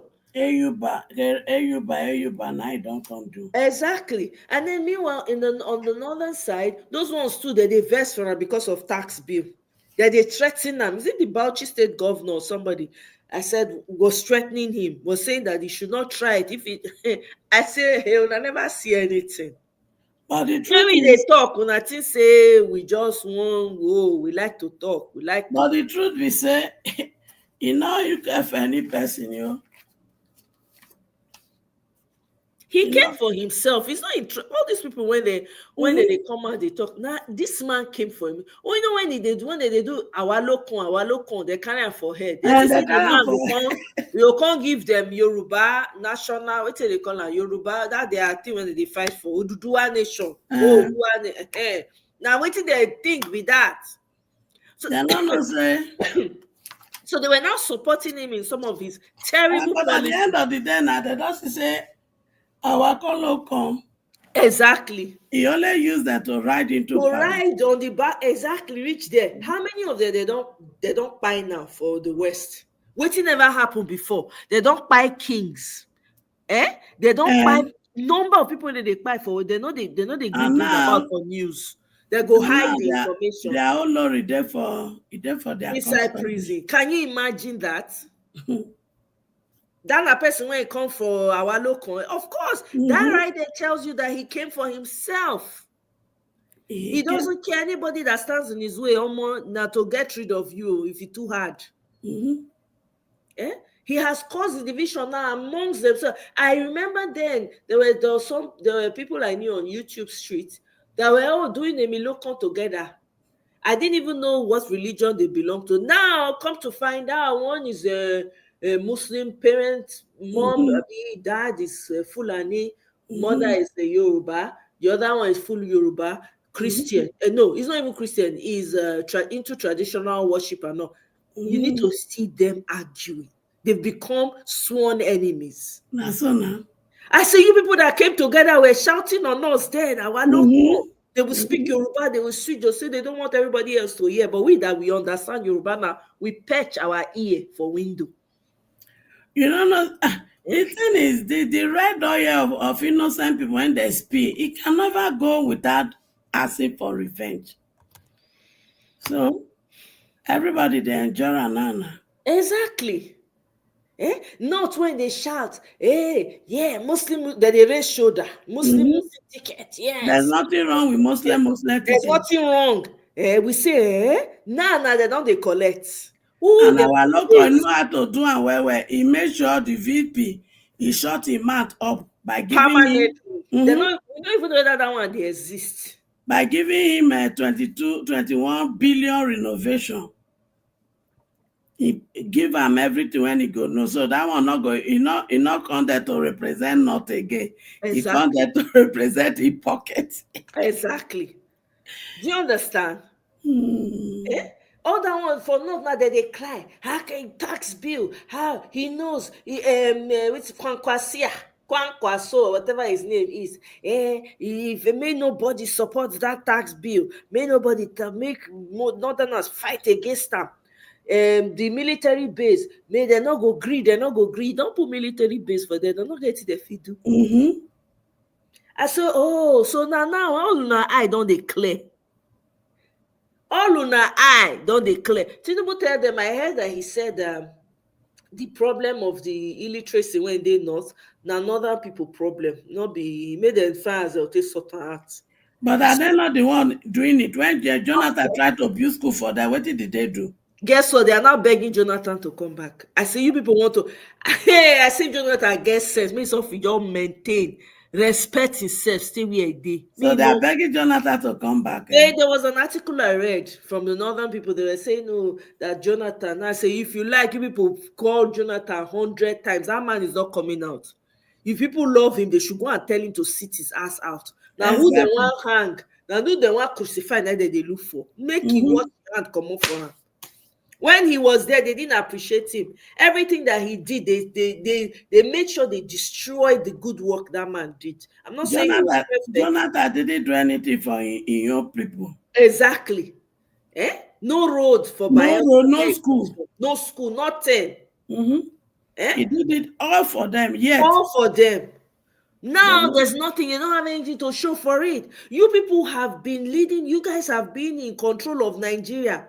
All the resources for years, and I'm not going to do for our people. You see, when you're trying to pull somebody else down, you just say, okay, you want to pull somebody else down. Guess what? You are indirectly pulling your own people down. That's what's happening with the North. Middle belt people now don't tell them, say, Mona no adults join una. We not be North, we be middle belt. Mona leave us. Can you speak Tiv language? Can you speak this language? And they tell them now that they remind them, say, we don't have any Hausa, we don't have any people from different tribes in your so-called North. That is a governor. How? Why? Why are they all Fulanis? The North, the middle belt now, they follow the dragon. Now we are finding out the numbers that they claim that they have in the North. They don't even really have those numbers. They don't now. If you see the desert, if you see the desert land for North, you know they see if they drive through. Don't you see that before you go even get one house, now that one night they bring those numbers. You know it's all lie now. Hi. At least that is one thing when don't they do voting this time around? Beavers have been INEC, whatever. Exactly, Beavers. That is one thing Beavers was able to bring out. Expose. So they were exporting young people now, teenagers, toddlers. Exporting them and giving them Nigerian passport and ID card to vote. Because I've also heard that when they wanted to do census one time for the North, they could tell them to inflate figure. So for us to be able to get good census of Nigeria, I never know what we go do. We have to, before we feel get good census, we need a good, strong leader. Exactly. Somebody when no care about people feelings. When he go do the right thing. when he go do total rehauling of the whole system. Exactly. Whether you like, you cry crocodile tears from now to tomorrow. If you bring about any terrorism, you and that terrorism will go down. And we are not going to emulate to the leader, the House of Rep, the House of Senate. We must put people there. All of them now. I'm telling you. All of them. For us to be able to change the system completely, the House of Rep, House of Senate, and presidency, then we will now be able to focus on the governors and all. But as long as we don't take over House of Rep and House of Senate, presidency alone not going to give us what they look for. Exactly. So that is how the Senate, they buy them. They buy the Senate. So if they buy the Senate, no matter what happen, even if we vote, the Senate go still corrupt, judiciary corrupt. Because we need those secure those places before we can even secure the judiciary without the journey with them with the Farotimi case. So because that book written by Dele Farotimi, that is the complete definition of our judiciary system. And how we get here, that book have given us the answer. The judiciary play a major role on how we get here. That's true. They messed it up from the beginning. And you know the funny thing? So the part where I read about Vivor roads, right? Whether I uncle, whether I go, you see why it's always good to do right in this life. I wanted to. I'm asking, is that his father or who? I don't know whether maybe it's their lineage because it's the same last name. It's the same last name. Yeah. I really want to know more about that name. You understand? Let me even see. I think Vivor Rose. Let me see who he was. I think he was one time Chief Justice. I don't know. Let me see. Vivor Rose. Family history. Let me see. Okay. So Rose Vivor is from a family of lawyers. Is the son of Barrister Olawale and Miss Nkechi. He is nephew to a one. Okay, so that man was his uncle. He's a nephew to a one-time justice of the Supreme Court of Nigeria, Bode Rhodes Vivor, grandson to the late Judge Akinwumi Rhodes Vivor. Wow, so he has layers, like, family members. So that particular man was a Chief Justice. So it's not his father. Yeah, it's not his father. But this is what happens, though. Now, having read that book, I'm like, I wonder if it's the karma that now came to affect him. No, as long as it's not his father. Okay. As long as it's not his father. Okay. That's Well, the family. Okay. Well, I don't know, but I mean, it's just the biasness of a Miloko making us to believe that when it comes to election, now your mama now can be the owner of Pikin. Exactly. And after election, your papa go get you as Pikin. I don't know where they change that for Nigerian law. Say, na mama, now they be the owner of Pikin. Now one use and do propaganda, now make nothing else. Do you understand? They won't just use and do propaganda. And they succeeded. Of course they succeed. And guess what? They are even painting around the narrative that they're painting now that I've seen. They're not claiming that if you are a Yoruba person running for any position in the West, and if you're not married to a Yoruba woman, they're not going to vote for you. That's the narrative they're pushing now. Can you imagine? Yep, because they were talking about, I think they were talking about some lady that passed on. I think she was a a former governor's wife, but he wasn't governor at the time. I forget her name, but I think it was after the wife passed that he became governor. I can't remember. And I said, can you imagine? Or whether he didn't win the election. I can't remember. It's very foggy in my head right now.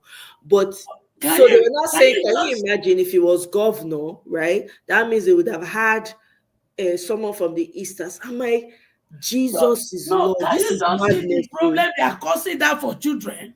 I'm telling you. Can you see what selfishness is making them to create for children?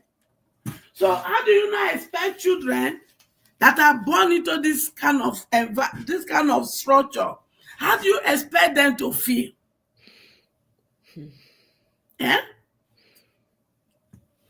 I'm telling you, and it's becoming more and more. They're even having, like, you see them having conversations about it, speaking only, the Yoruba. It's quite disturbing. I'm not going to lie. I find it very uncomfortable and very disheartening. It's disheartening because the truth is, what are we giving to children that came from this background? What are we making them to understand? What do you know the mental torture that you begin to instill in their identity crisis? You see, this as selfishness. And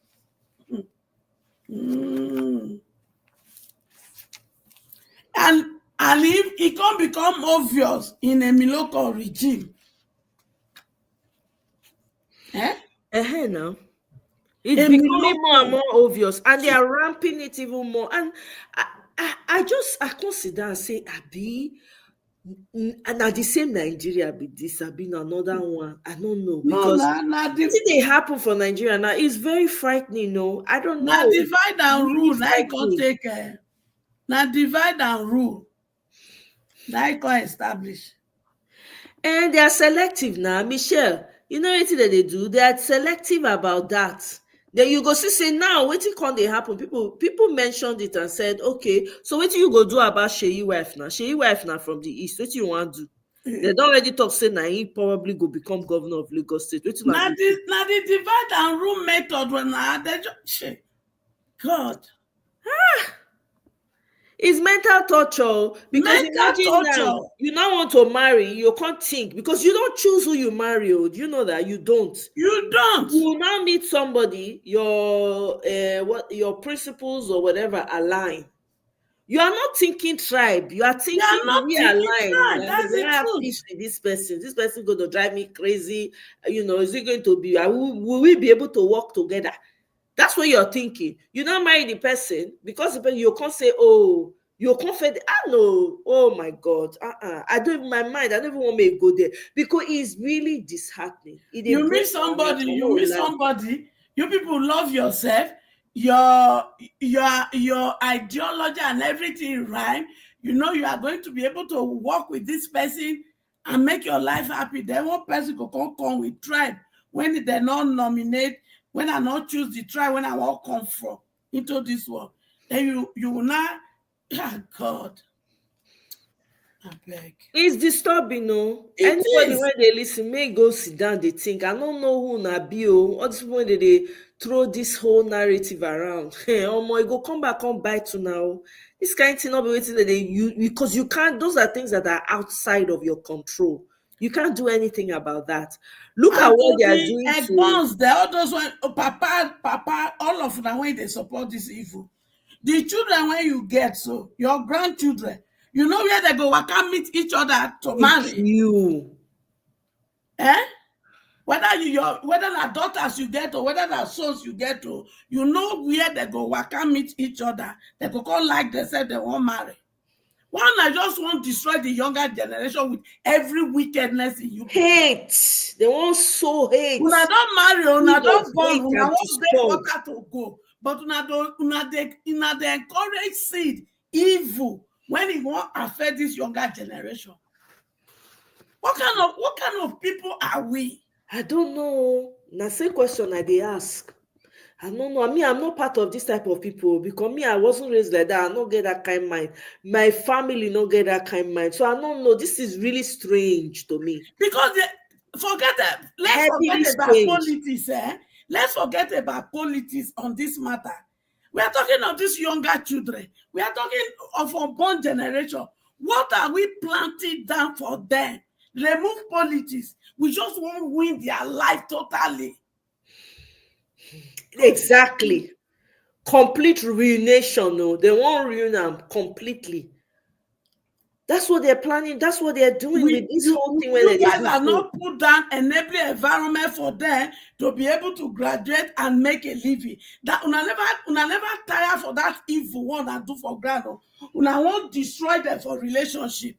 It makes sense.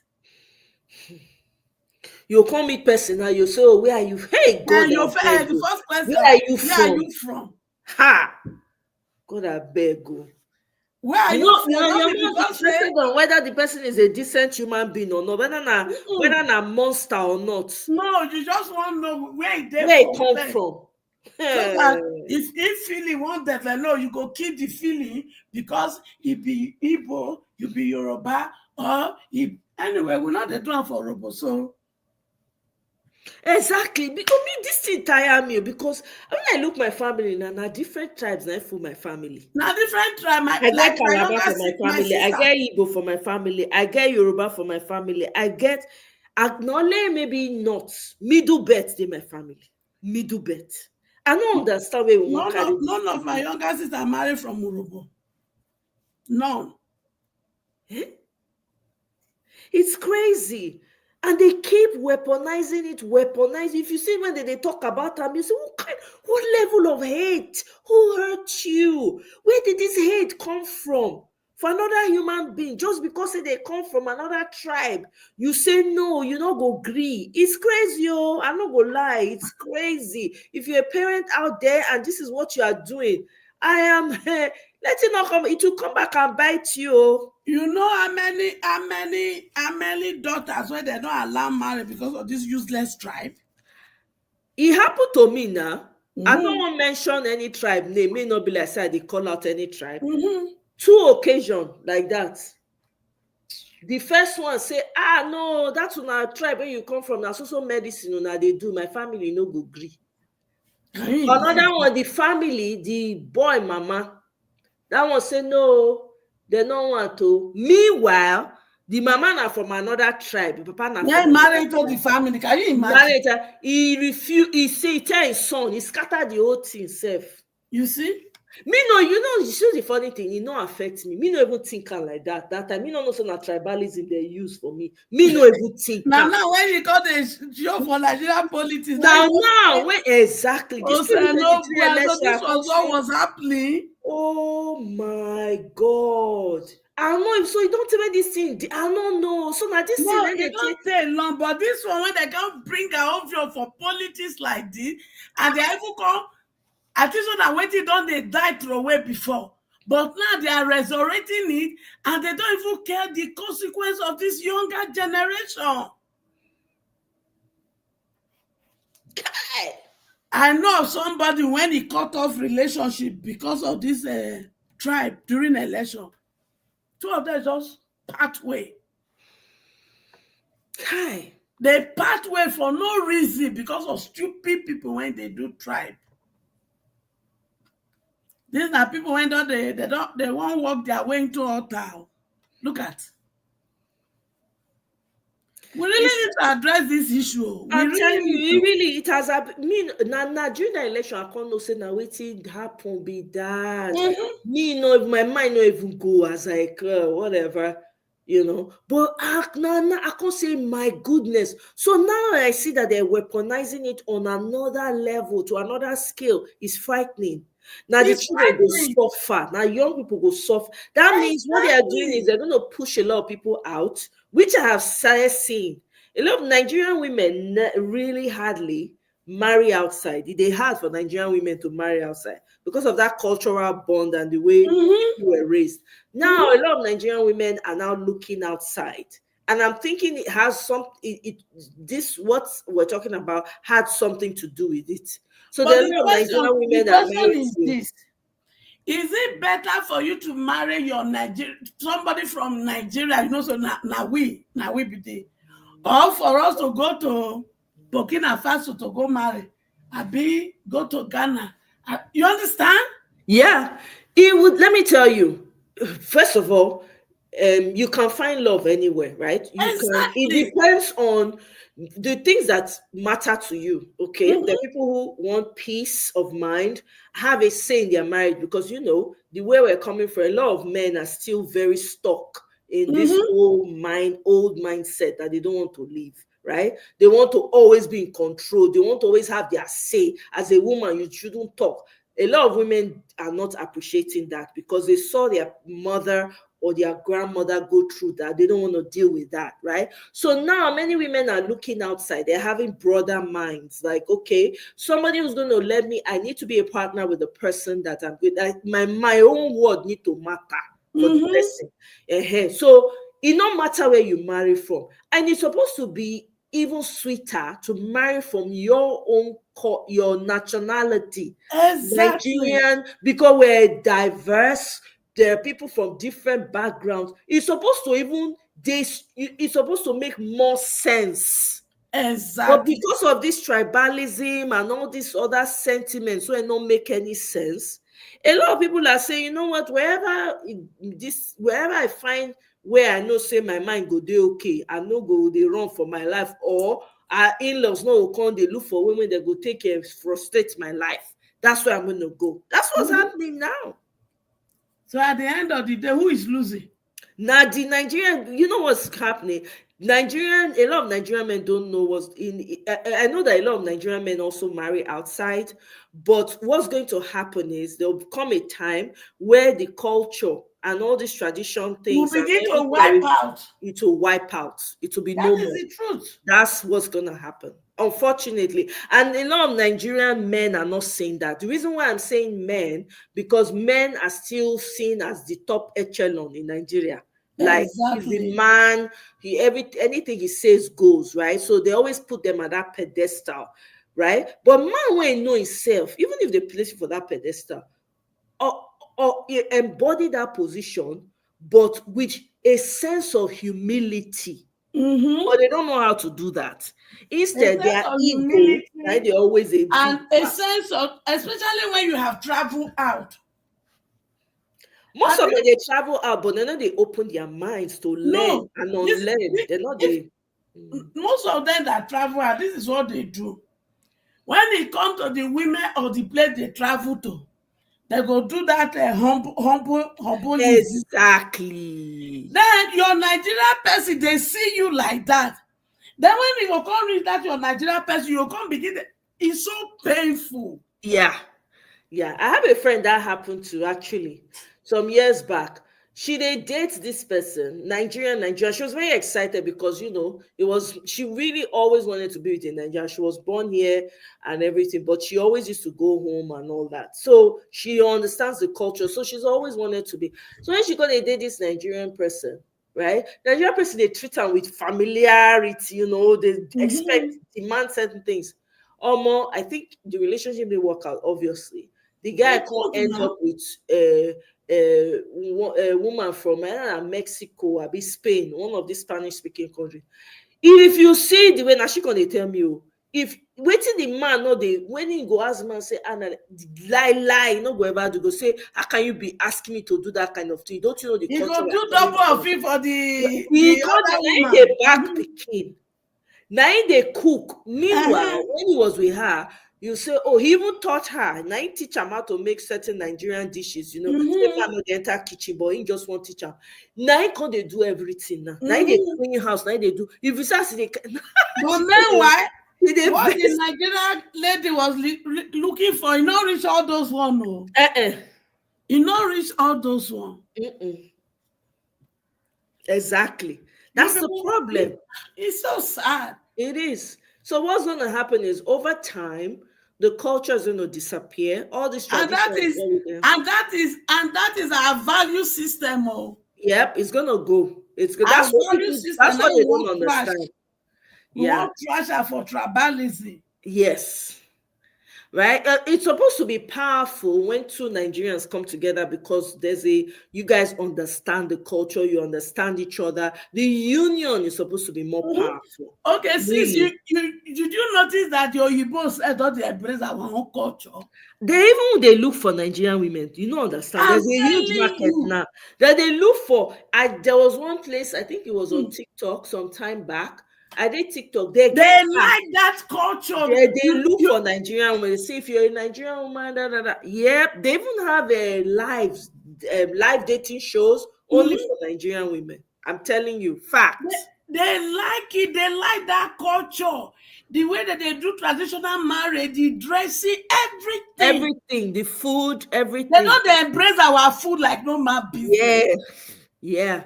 When I was so happy. I said, finally.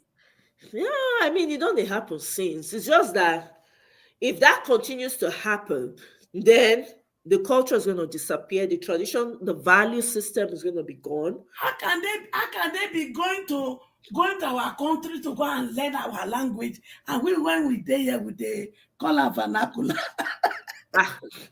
No, now who won't call them? They call them vernacular. Now who won't call them vernacular? I know people who are teaching their children how to speak the language by apps, where they teach their children. Oh, I like those apps now when they produce it. I'm so happy. For the different languages. Yes. So it's now up to the parents, or if you're an uncle and auntie, to encourage your the day when I see Robo, I was so happy. I said, correct. Yeah. So people are creating apps now for the language. People have YouTube channels too, where they speak the language, they teach the language. So, it's out there. If you want to learn, you will learn, So I'm just saying that, bringing it back to what we're talking about. This is why, let me tell you, the reason why Nigeria is so bad, one of the many reasons is because of the way they treat their women. That's why. That's one of the things that's really affecting Nigeria. But when you say these things, people would, people that want to explain it away, no, it's not about feminism. You have to treat your supposed most vulnerable, and those helpless in society. You have to give them priority, but they don't value women in Nigeria anymore. I mean, for a long time, they haven't been. You see the different treatments that women receive. Now, women, they suffer the most for Nigeria. Now, they bear the brunt the most for Nigeria. Now, they get mouth to talk. You understand? So some of the things that some of these women do is an act of rebellion, is because there's no outlet for them. So they'll just say, waiting, I beg, I don't tire. Anyhow I won't be, maybe. That's why you're seeing a lot of things, and that's why that country is upside down. A lot of women that have been unalived, a lot of children, innocent children that have been unalived, where they're supposed to have men around them that protect them. Those men have failed, right? You see men beating up their wives, like they will beat the woman to a pulp, right? Sell off their children. All those things have ramifications.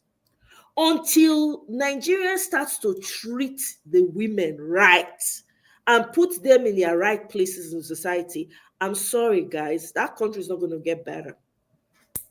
And the amount of injustice in that country, the unresolved injustices. Imagine during the Biafran War, it was the women and the children that suffered the most. The men suffered. Of course, some of them were unalive during the war and all of that. I'm not taking that away. But a lot of women suffered. Because now they the home front now to take care of the children. They were starving them till they were unalive. You think that that's just going to go away like that? No, it's not. And then even prior to that, during slavery, the way people were selling their own people for mirror, for chewing gum, for sweets, for chocolate. Those things are not going to just go like that. And that was when Obasanjo, when he had the opportunity, he should have done that reconciliation. Exactly. But he didn't. Exactly. So until all those things have been settled, I'm sorry, guys. Nigeria is going to blow up. And to even think that It's just Obasanjo, you are still alive. Go on, you are still alive. There's a reason why, so that they can see what they did. I don't know any other person when they among them when they the East. I think they're supposed to come together to settle this matter. Waiting the apology when they not feel render.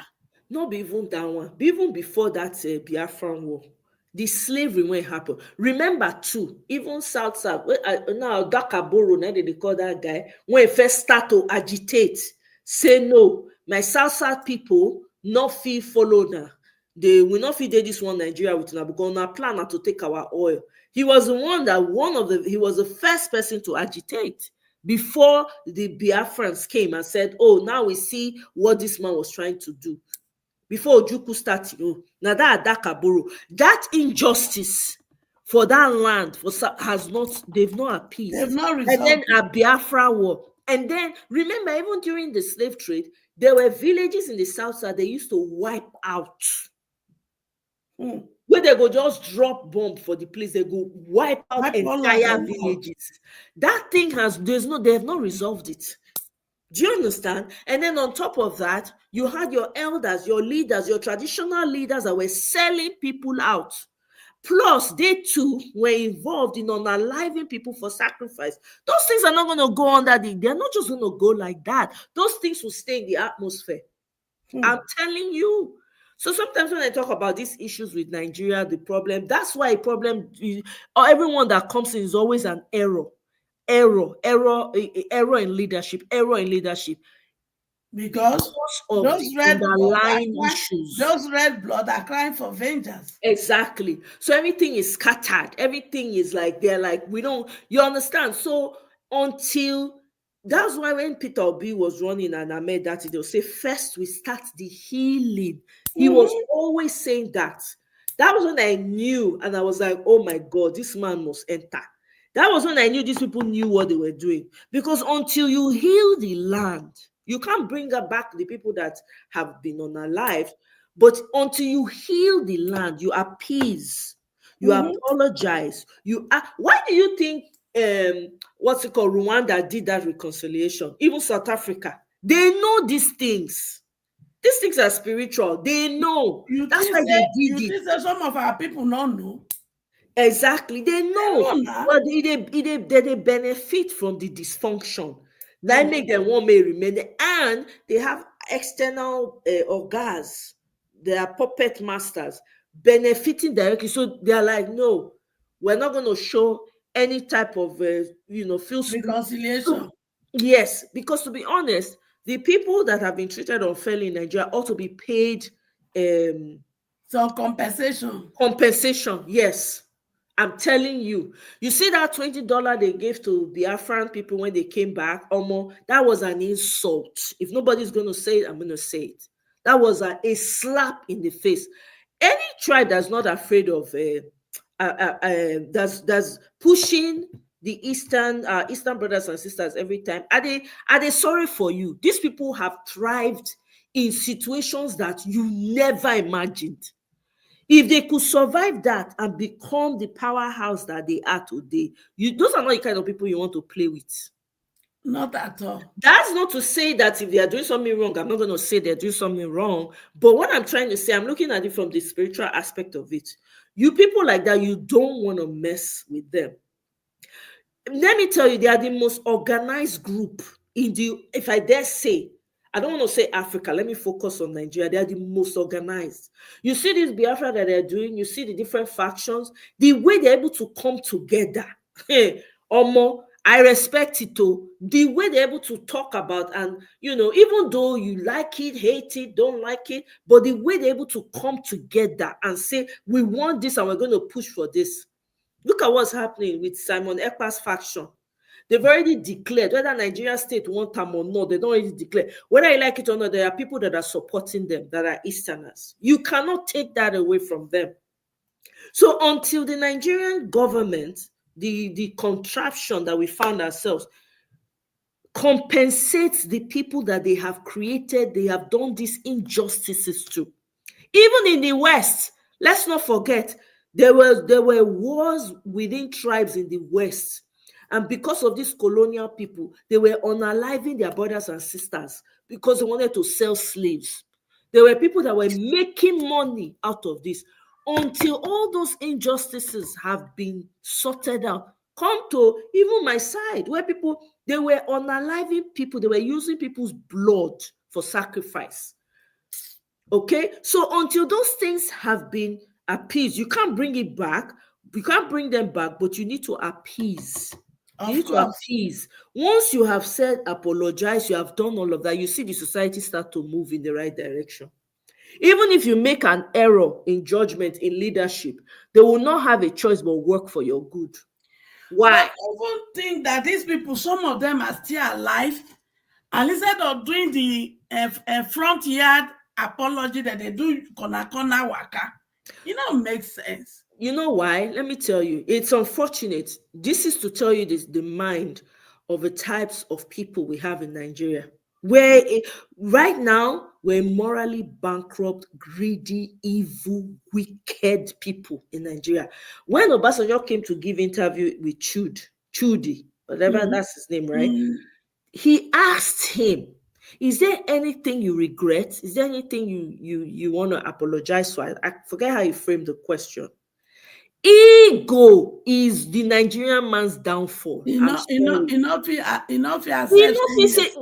far as you be human being, you go make mistake. As far as you be human being, it's not every decision that you make that will be correct. I'm sorry. That man that was his golden opportunity right there to say, you know what? Now looking back, having the benefit of hindsight, I think I could have done things a little bit differently. You don't have to say where you could have done things differently. You don't have to air yourself out. You can say, yeah, I think because, I've had the benefit of growing up, learning and all of that. So yeah, I could have made a different decision in certain parts. Yeah, and yeah, absolutely. There are things that I look back and I say to myself, I wish I had done it differently. That's enough. This man could not even say that. He outright no. The same thing Gowon couldn't say it in his 90th bed. Which bed when he do exactly when he not see anything wrong. You understand? These things you can't sweep it under the carpet.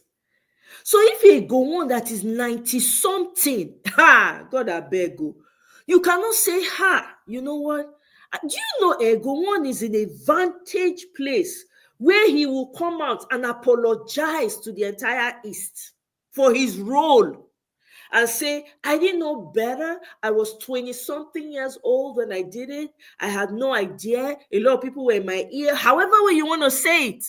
Do you know the kind of resolve, the kind of, I don't know how to, like water, when you pour water for something when they burn. The kind, when you pour water for the thing, when the thing will take calm down. That's what that could have done.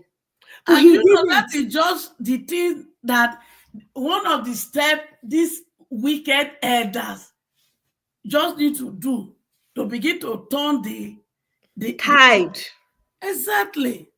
That's it, but they're not doing it. You have traditional leaders that are not supposed to be traditional leaders. They are not supposed to. Now, money now carry them go there. Do you understand? Like they were actually installed, right? They were put there so that they can continue to do the will of the government. You understand? So they cannot speak the truth. Do you know that? You know that's an abomination. You can't speak the truth for your people. You can't protect your people. What are you? You're worthless. Your people are dying. You don't have answers. You can't say anything. You're worthless. What's your purpose? Do you understand what I'm saying? So you have those layers upon layers upon layers upon layers of injustice. It's not going to go. And then add that to the women and the children that have suffered and are still suffering as a the only way out is for Nigeria to completely kaput. I'm sorry to say this, but this is the truth. It has to kaput completely because of those layers of injustice. You know, these things, the law has already been put in motion. The universe already set that law. There is nothing that you will do that there won't be consequences. I dare say it is as a result of the layers of injustices in Nigeria. That is why you're seeing that Nigeria is in the state that it is in. Because you have elders that have refused to tell the truth, that are sitting on the destinies of lives of people. Look at Afe Babalola, 90 something. Look at all of them. But people will go to church and be saying, every enemy of my father's house, but your enemy is right there in front of you. Okay? Afe Babalola, so picking when you say, let me have a meeting with Dele Farotimi, he's my son. Let me explain to him why I made the decision I made, how we can maybe join together and fix it. No, what did he do? He wants to show ego. You see the problem again? The ego, that ego. Oh, who are you? How dare you? You want to pull down the man. You even write and say, let them debar him. You want to take his source of livelihood away from him, assuming that that's the way he makes his money. That is demonic in and of itself. How do you expect a society like that to thrive? It cannot thrive. It's not a curse. Even the regular person, neighbor to neighbor, wicked to themselves. Wicked. You cannot depend on your neighbor. You can't say, oh, please help me take care of this thing. I'm coming right now. By the time you come, they don't already base with the thing. You know? Oscar, you're absolutely right. Atonement and appeasement, it goes a long way. And let me tell you, the way we are in Nigeria, we forgive easily. Do you understand? We forgive, that's something, right? If you all they need to do, say Nigerians, they respect big men, all those kind of things. Oh, I've done this, I made a mistake, I'm sorry, Ego is a lot of, I don't know, it will do something. We will heal people mentally, psychologically. It will. But they don't want to do it. And then add to that, you have, instead of the men to not come together and say, no, we cannot be building families and we don't have safe places for our families, right? If you want to, one second, Michelle. Your connection your audio is really bad, though. Okay, all right. I'll leave then. All right. Okay, no, you're better now. You're better now. Okay. How I'm enjoying the conversation. Good afternoon. Good afternoon. Welcome. How are you doing? Compliment of the season to you. Same to you. Same to you. Show is very interesting today. So I want to take a out there. I want to take a swipe at other. We're talking. I want to take a swipe at our governors, and I am from the South region, right? And I'm very. It pains me almost. Let me give you statistics, right? This year alone, Bayelsa State collected close to 1 trillion naira from revenue. Did you see the governor come out to cut a tail of a bridge built? I didn't see nothing. Yes, Tinubu is, when Mazi Nnamdi Kanu said there needs to be a cleansing. People always think it's from the head.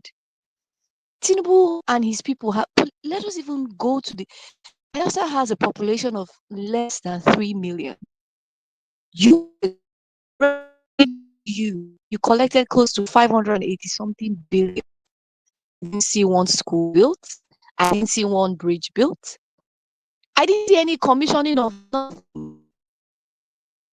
But we have all we know is they give these governors money.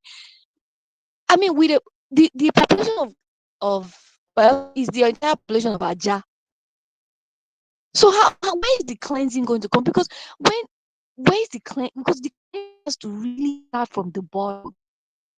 It's really dilapidated. That's just I speak for Salsa because I'm from Delta, so it burdens my heart. My governor will give a bridge contract to Julius Berger. We all know Julius Berger doesn't collect money; they take oil, and he's happy for a state that is less than 10 million people. There are no food banks. class hospital built. Father, that no matter where my papa village, and have leadership.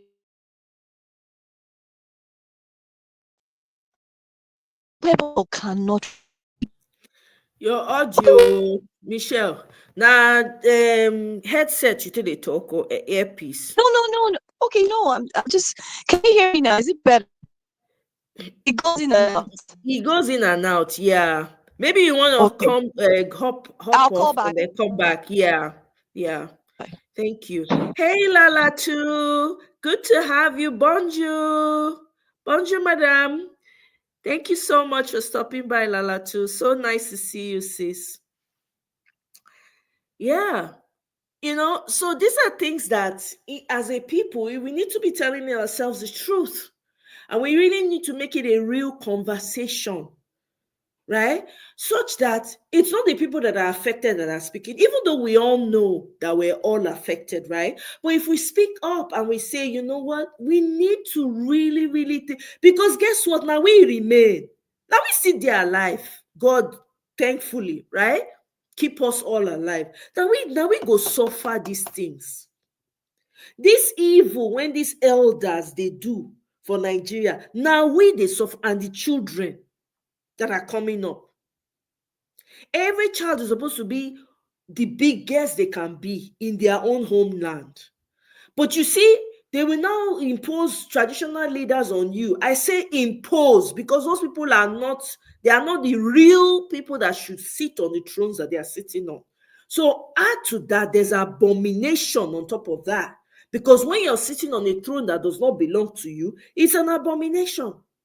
Just like you have the president. If I have said it before, if Tinubu was the only T-Pain was the only problem we have in Nigeria, it would not have been a problem. You know why?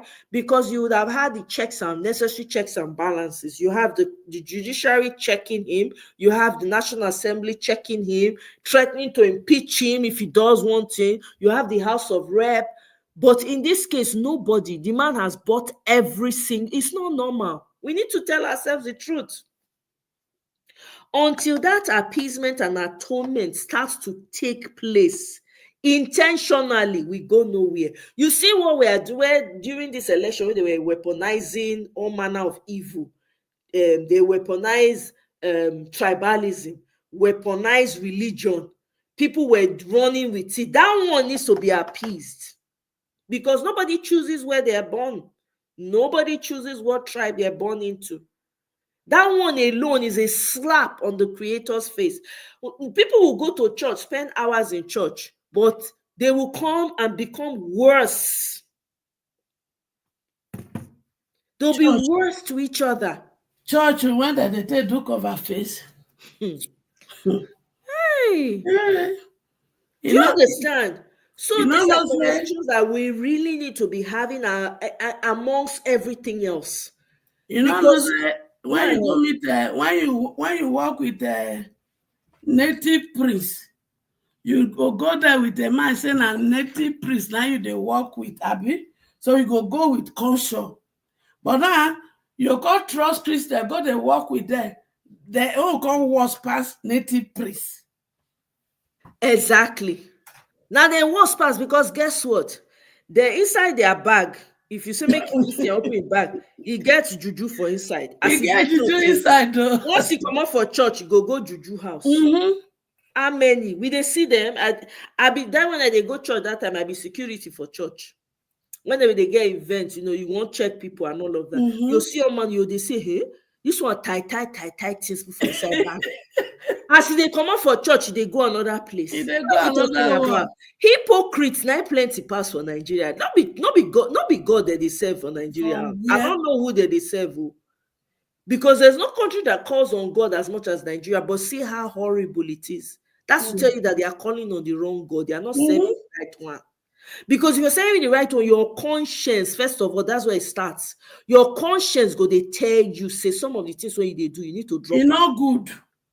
But none of them, as they old now, so that they wicked to join. That's what they wicked rich now.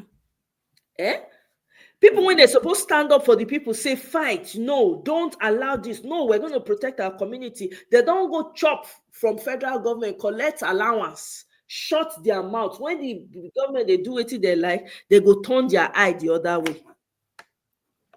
Eh? And when some of them they don't go collect gather must go, allegedly. Maybe they use allegedly. Exactly. Do you understand? So all these things, I just feel like we need to, Michelle, if you can come back, oh, because you are making so much sense. Yes, so come back, please. Yeah, come back. Really, I was enjoying your conversation because we all need to be talking about these things, you know. If you can, please. You understand? So until the necessary foundation has been laid, we go nowhere. I'm sorry. Anybody that's thinking of But election, the me, I'm truth is pursuing this, it. you see all these old people, they don't get any foundation to lay for us. Now we go choose What to be the lay. old people I dey talk about now? I'm talking Because about as far as us. I'm concerned, they don't make up their mind, say, now this line they go stay. When you see some of them, man.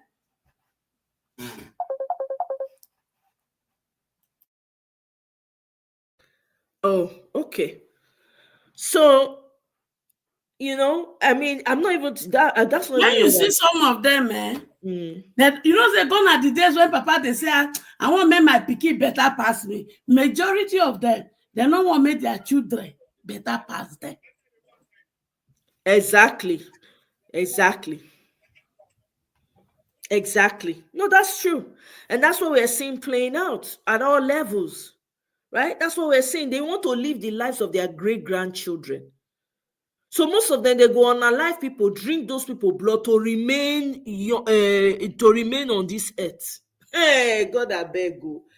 You understand? So the foundation of everything in Nigeria has to be broken because it was built on lies, built on injustice, built on the spilling of blood of the young, the women, innocent people.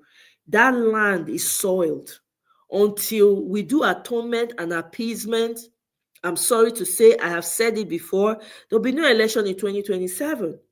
Just forget it. Anybody that's coming to bamboozle you and tell you, oh, there'll be election in 2027 is just messing with you. It's not going to happen. If there's any election, Tinubu will still win. He will win over and over again. Until that system is completely, the foundation is completely, when you want to plant, you go to the farm and the ground is strong. You go till the soil first. That's what needs to happen in Nigeria. Go first till the soil, you go atone, you go appease, you go around, they apologize for all the wrong. Otherwise, we go nowhere. Nigerians are good. I'm serious. The truth, you see, they think it doesn't matter. Lives. 1 second, Mama Ichu, let me just say this and then I'll mute. Okay. You can thrive in your individual lives, in your family lives, but as a community, as a people, under that contraption, there'll be no thriving. Go ahead, Mama Ichu. You see, of late, I begin to understand the place of African ancestor, the place of Africa, our ancestor in our own development, and the place of the consequence of the red blood as it regards our ancestor, the innocent red blood will be spilling. And if we don't appease, an atonement on it, we are not going anywhere. And we keep on thinking it doesn't matter. It matters. And yet these leaders, every day they still they do it. When it comes to politics, and every day we are still doing the same thing in the name of they look for money. Yeah. So that's why. So repetition becomes the order of the day. Because with the amount of injustice, right, there will be no vision.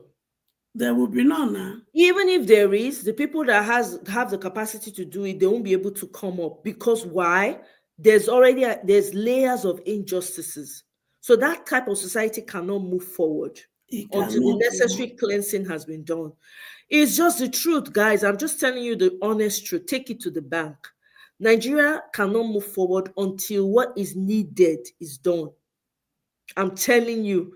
And this is one of the reasons why, and I think that Peter Obi probably understands this, is the reason why he didn't call for a protest, because he didn't want more bloodshed on top of what the layers we already have. I think he has that understanding. I think so. The only way that this can work is everybody coming together and saying, we are taking this by fire, by force. That's the only way. Because which structure that do you want to use to conduct election is the same structures in place? Which people? The same old people, ancient of days people, sitting on destinies. Now them. The INEC chairman now will soon leave. He will be replaced with a more loyal and a Yoruba man, a friend to Tinubu. But How wait, do you want to win? How? Oh my, yeah. I dey hear you. I dey hear you say that man he don't buy you, but I still they try to find out. Allegedly, that they deny him. Allegedly. Allegedly, I maybe never talk anything. I never know. I see they do inquiry on her. So now, so they talk. I never know. Because and another, and you know, say them from the north. When their key person dey power, and this and not be the first time it don't happen. If it buy, they not agree won't make the talk and not true. Exactly. Until shock for neck, no way. Exactly. It will come out now. It go come out with it. Will come out. They're not fit hide them forever. Because that man for military, you know, so they had exactly. Exactly. Yeah, that run and so they be won't do it not happen. So we go see. Yeah. And you know, there was something Michelle was saying. Michelle, sorry, I wish you come back, but there was something she was saying. How can you get allocation of trillions of naira? You know, not one bridge. Yeah, not one bridge. No, people are poor. They don't see food chop. There's no, okay, where these people feel go take collect food if you not see food chop. It not day. Nothing. A state as rich as that. Nothing. Nothing for the livelihood of the people. Nothing. Tell me, how can Nigeria thrive with that level of injustice? I want to know how. It's like a curse unto itself. Because there's a reason, there's so many reasons why the curse will fly. Right? There's a reason why the curse will stick, because you have layers upon layers upon layers upon layers of injustice, and your elders that are supposed to be the ones to show you the way, to tell you what to do, are the ones responsible directly for what is going on and happening in your lives.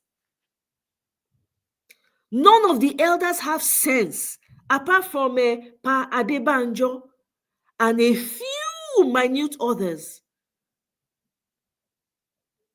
All the other leaders, they are all about their pockets, their immediate families. Marry wives on top of wives, as if that is the only thing that matters. That's why they can't have vision. Even if they do, the opportunity for them to apply that vision will not be made available. Let me tell you why Abia State was able to get it right. Because one woman stood. There has to be one person that will say, no, enough is enough. We cannot do this anymore. Look at Abia State today. Abia State governor, to me, he's the most responsible governor, the most successful governor in Nigeria as we speak today. Even the Enugu president that they were shouting, oh, NYSC, he didn't go. The man is even still trying for his people. The guy don't level up. He don't say, he don't observe. I don't know, my people. I will leave you with this. Let everybody go home and go and really think about their conscience. Do you want to be participating in an election where you know that there are layers upon layers upon layers, even before you were born, injustices, lying, fallow in your ground? Or do you want the entire thing to crash? Because even the name Nigeria is an uncomfortable name for me to pronounce, if you know what I mean. It is. A lot has to change. We cannot continue like this. If we all have to splinter off to our different tribes at the end of the day, so all well and good. Let all be thriving. Let us go to our corners and be thriving. Then there should be a center. Then we will not call it a different name.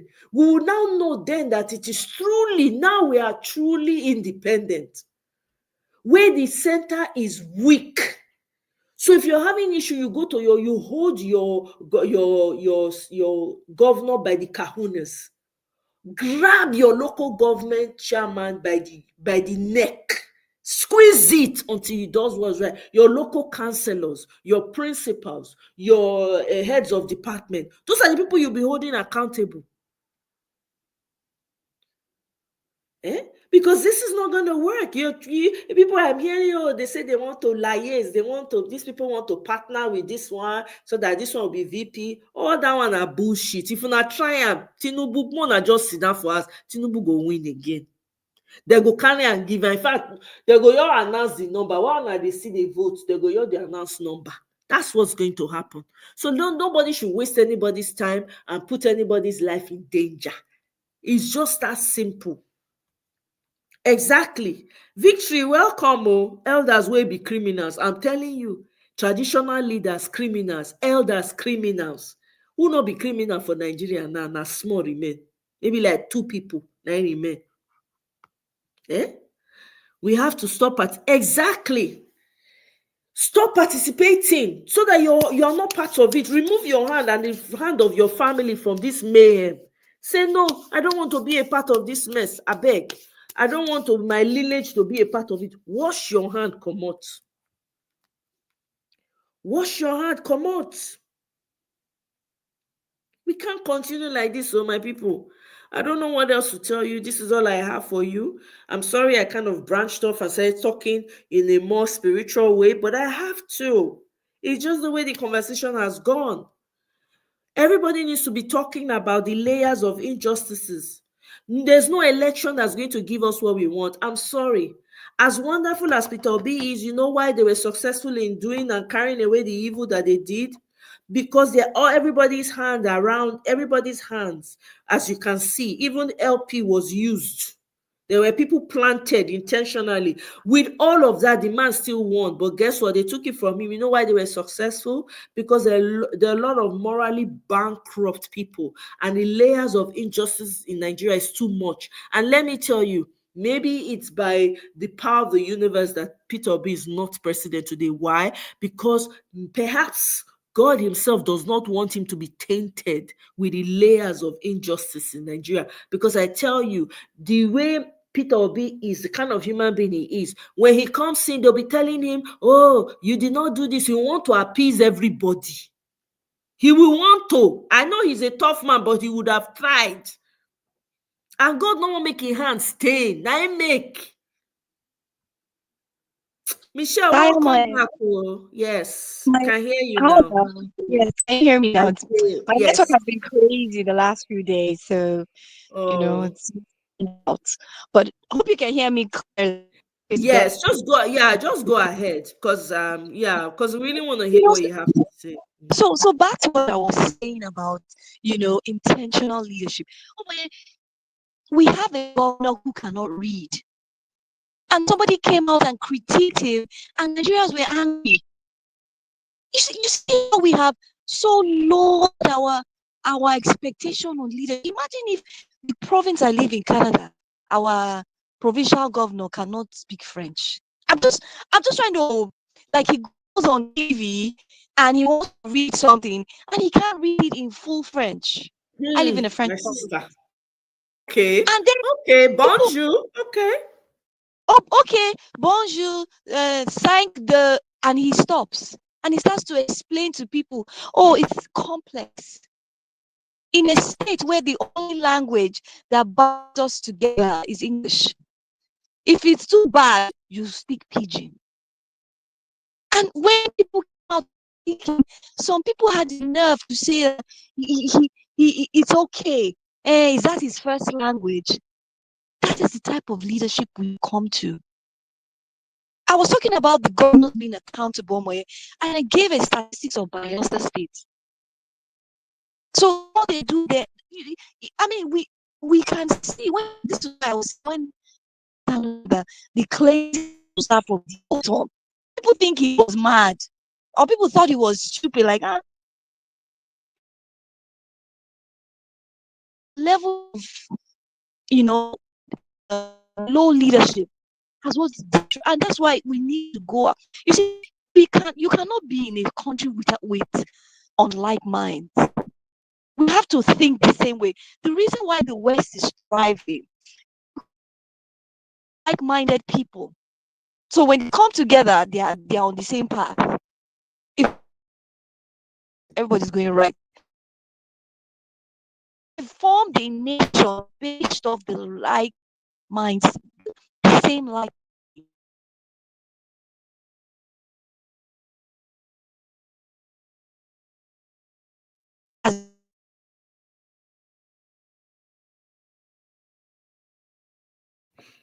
Michelle, are you still there?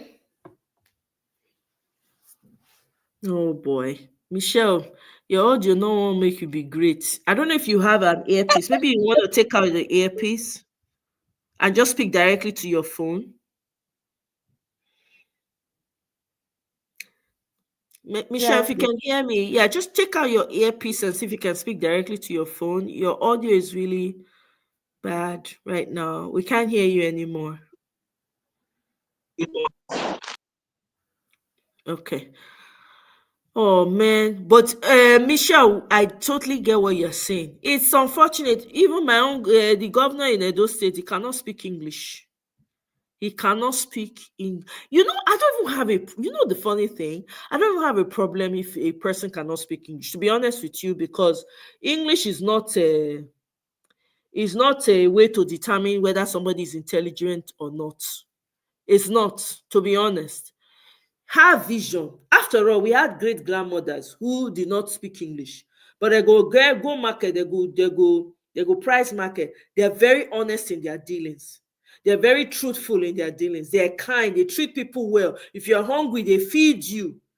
They know, okay, we need to create something for the children to keep them entertained. They created local schools to gather the people and tell them stories.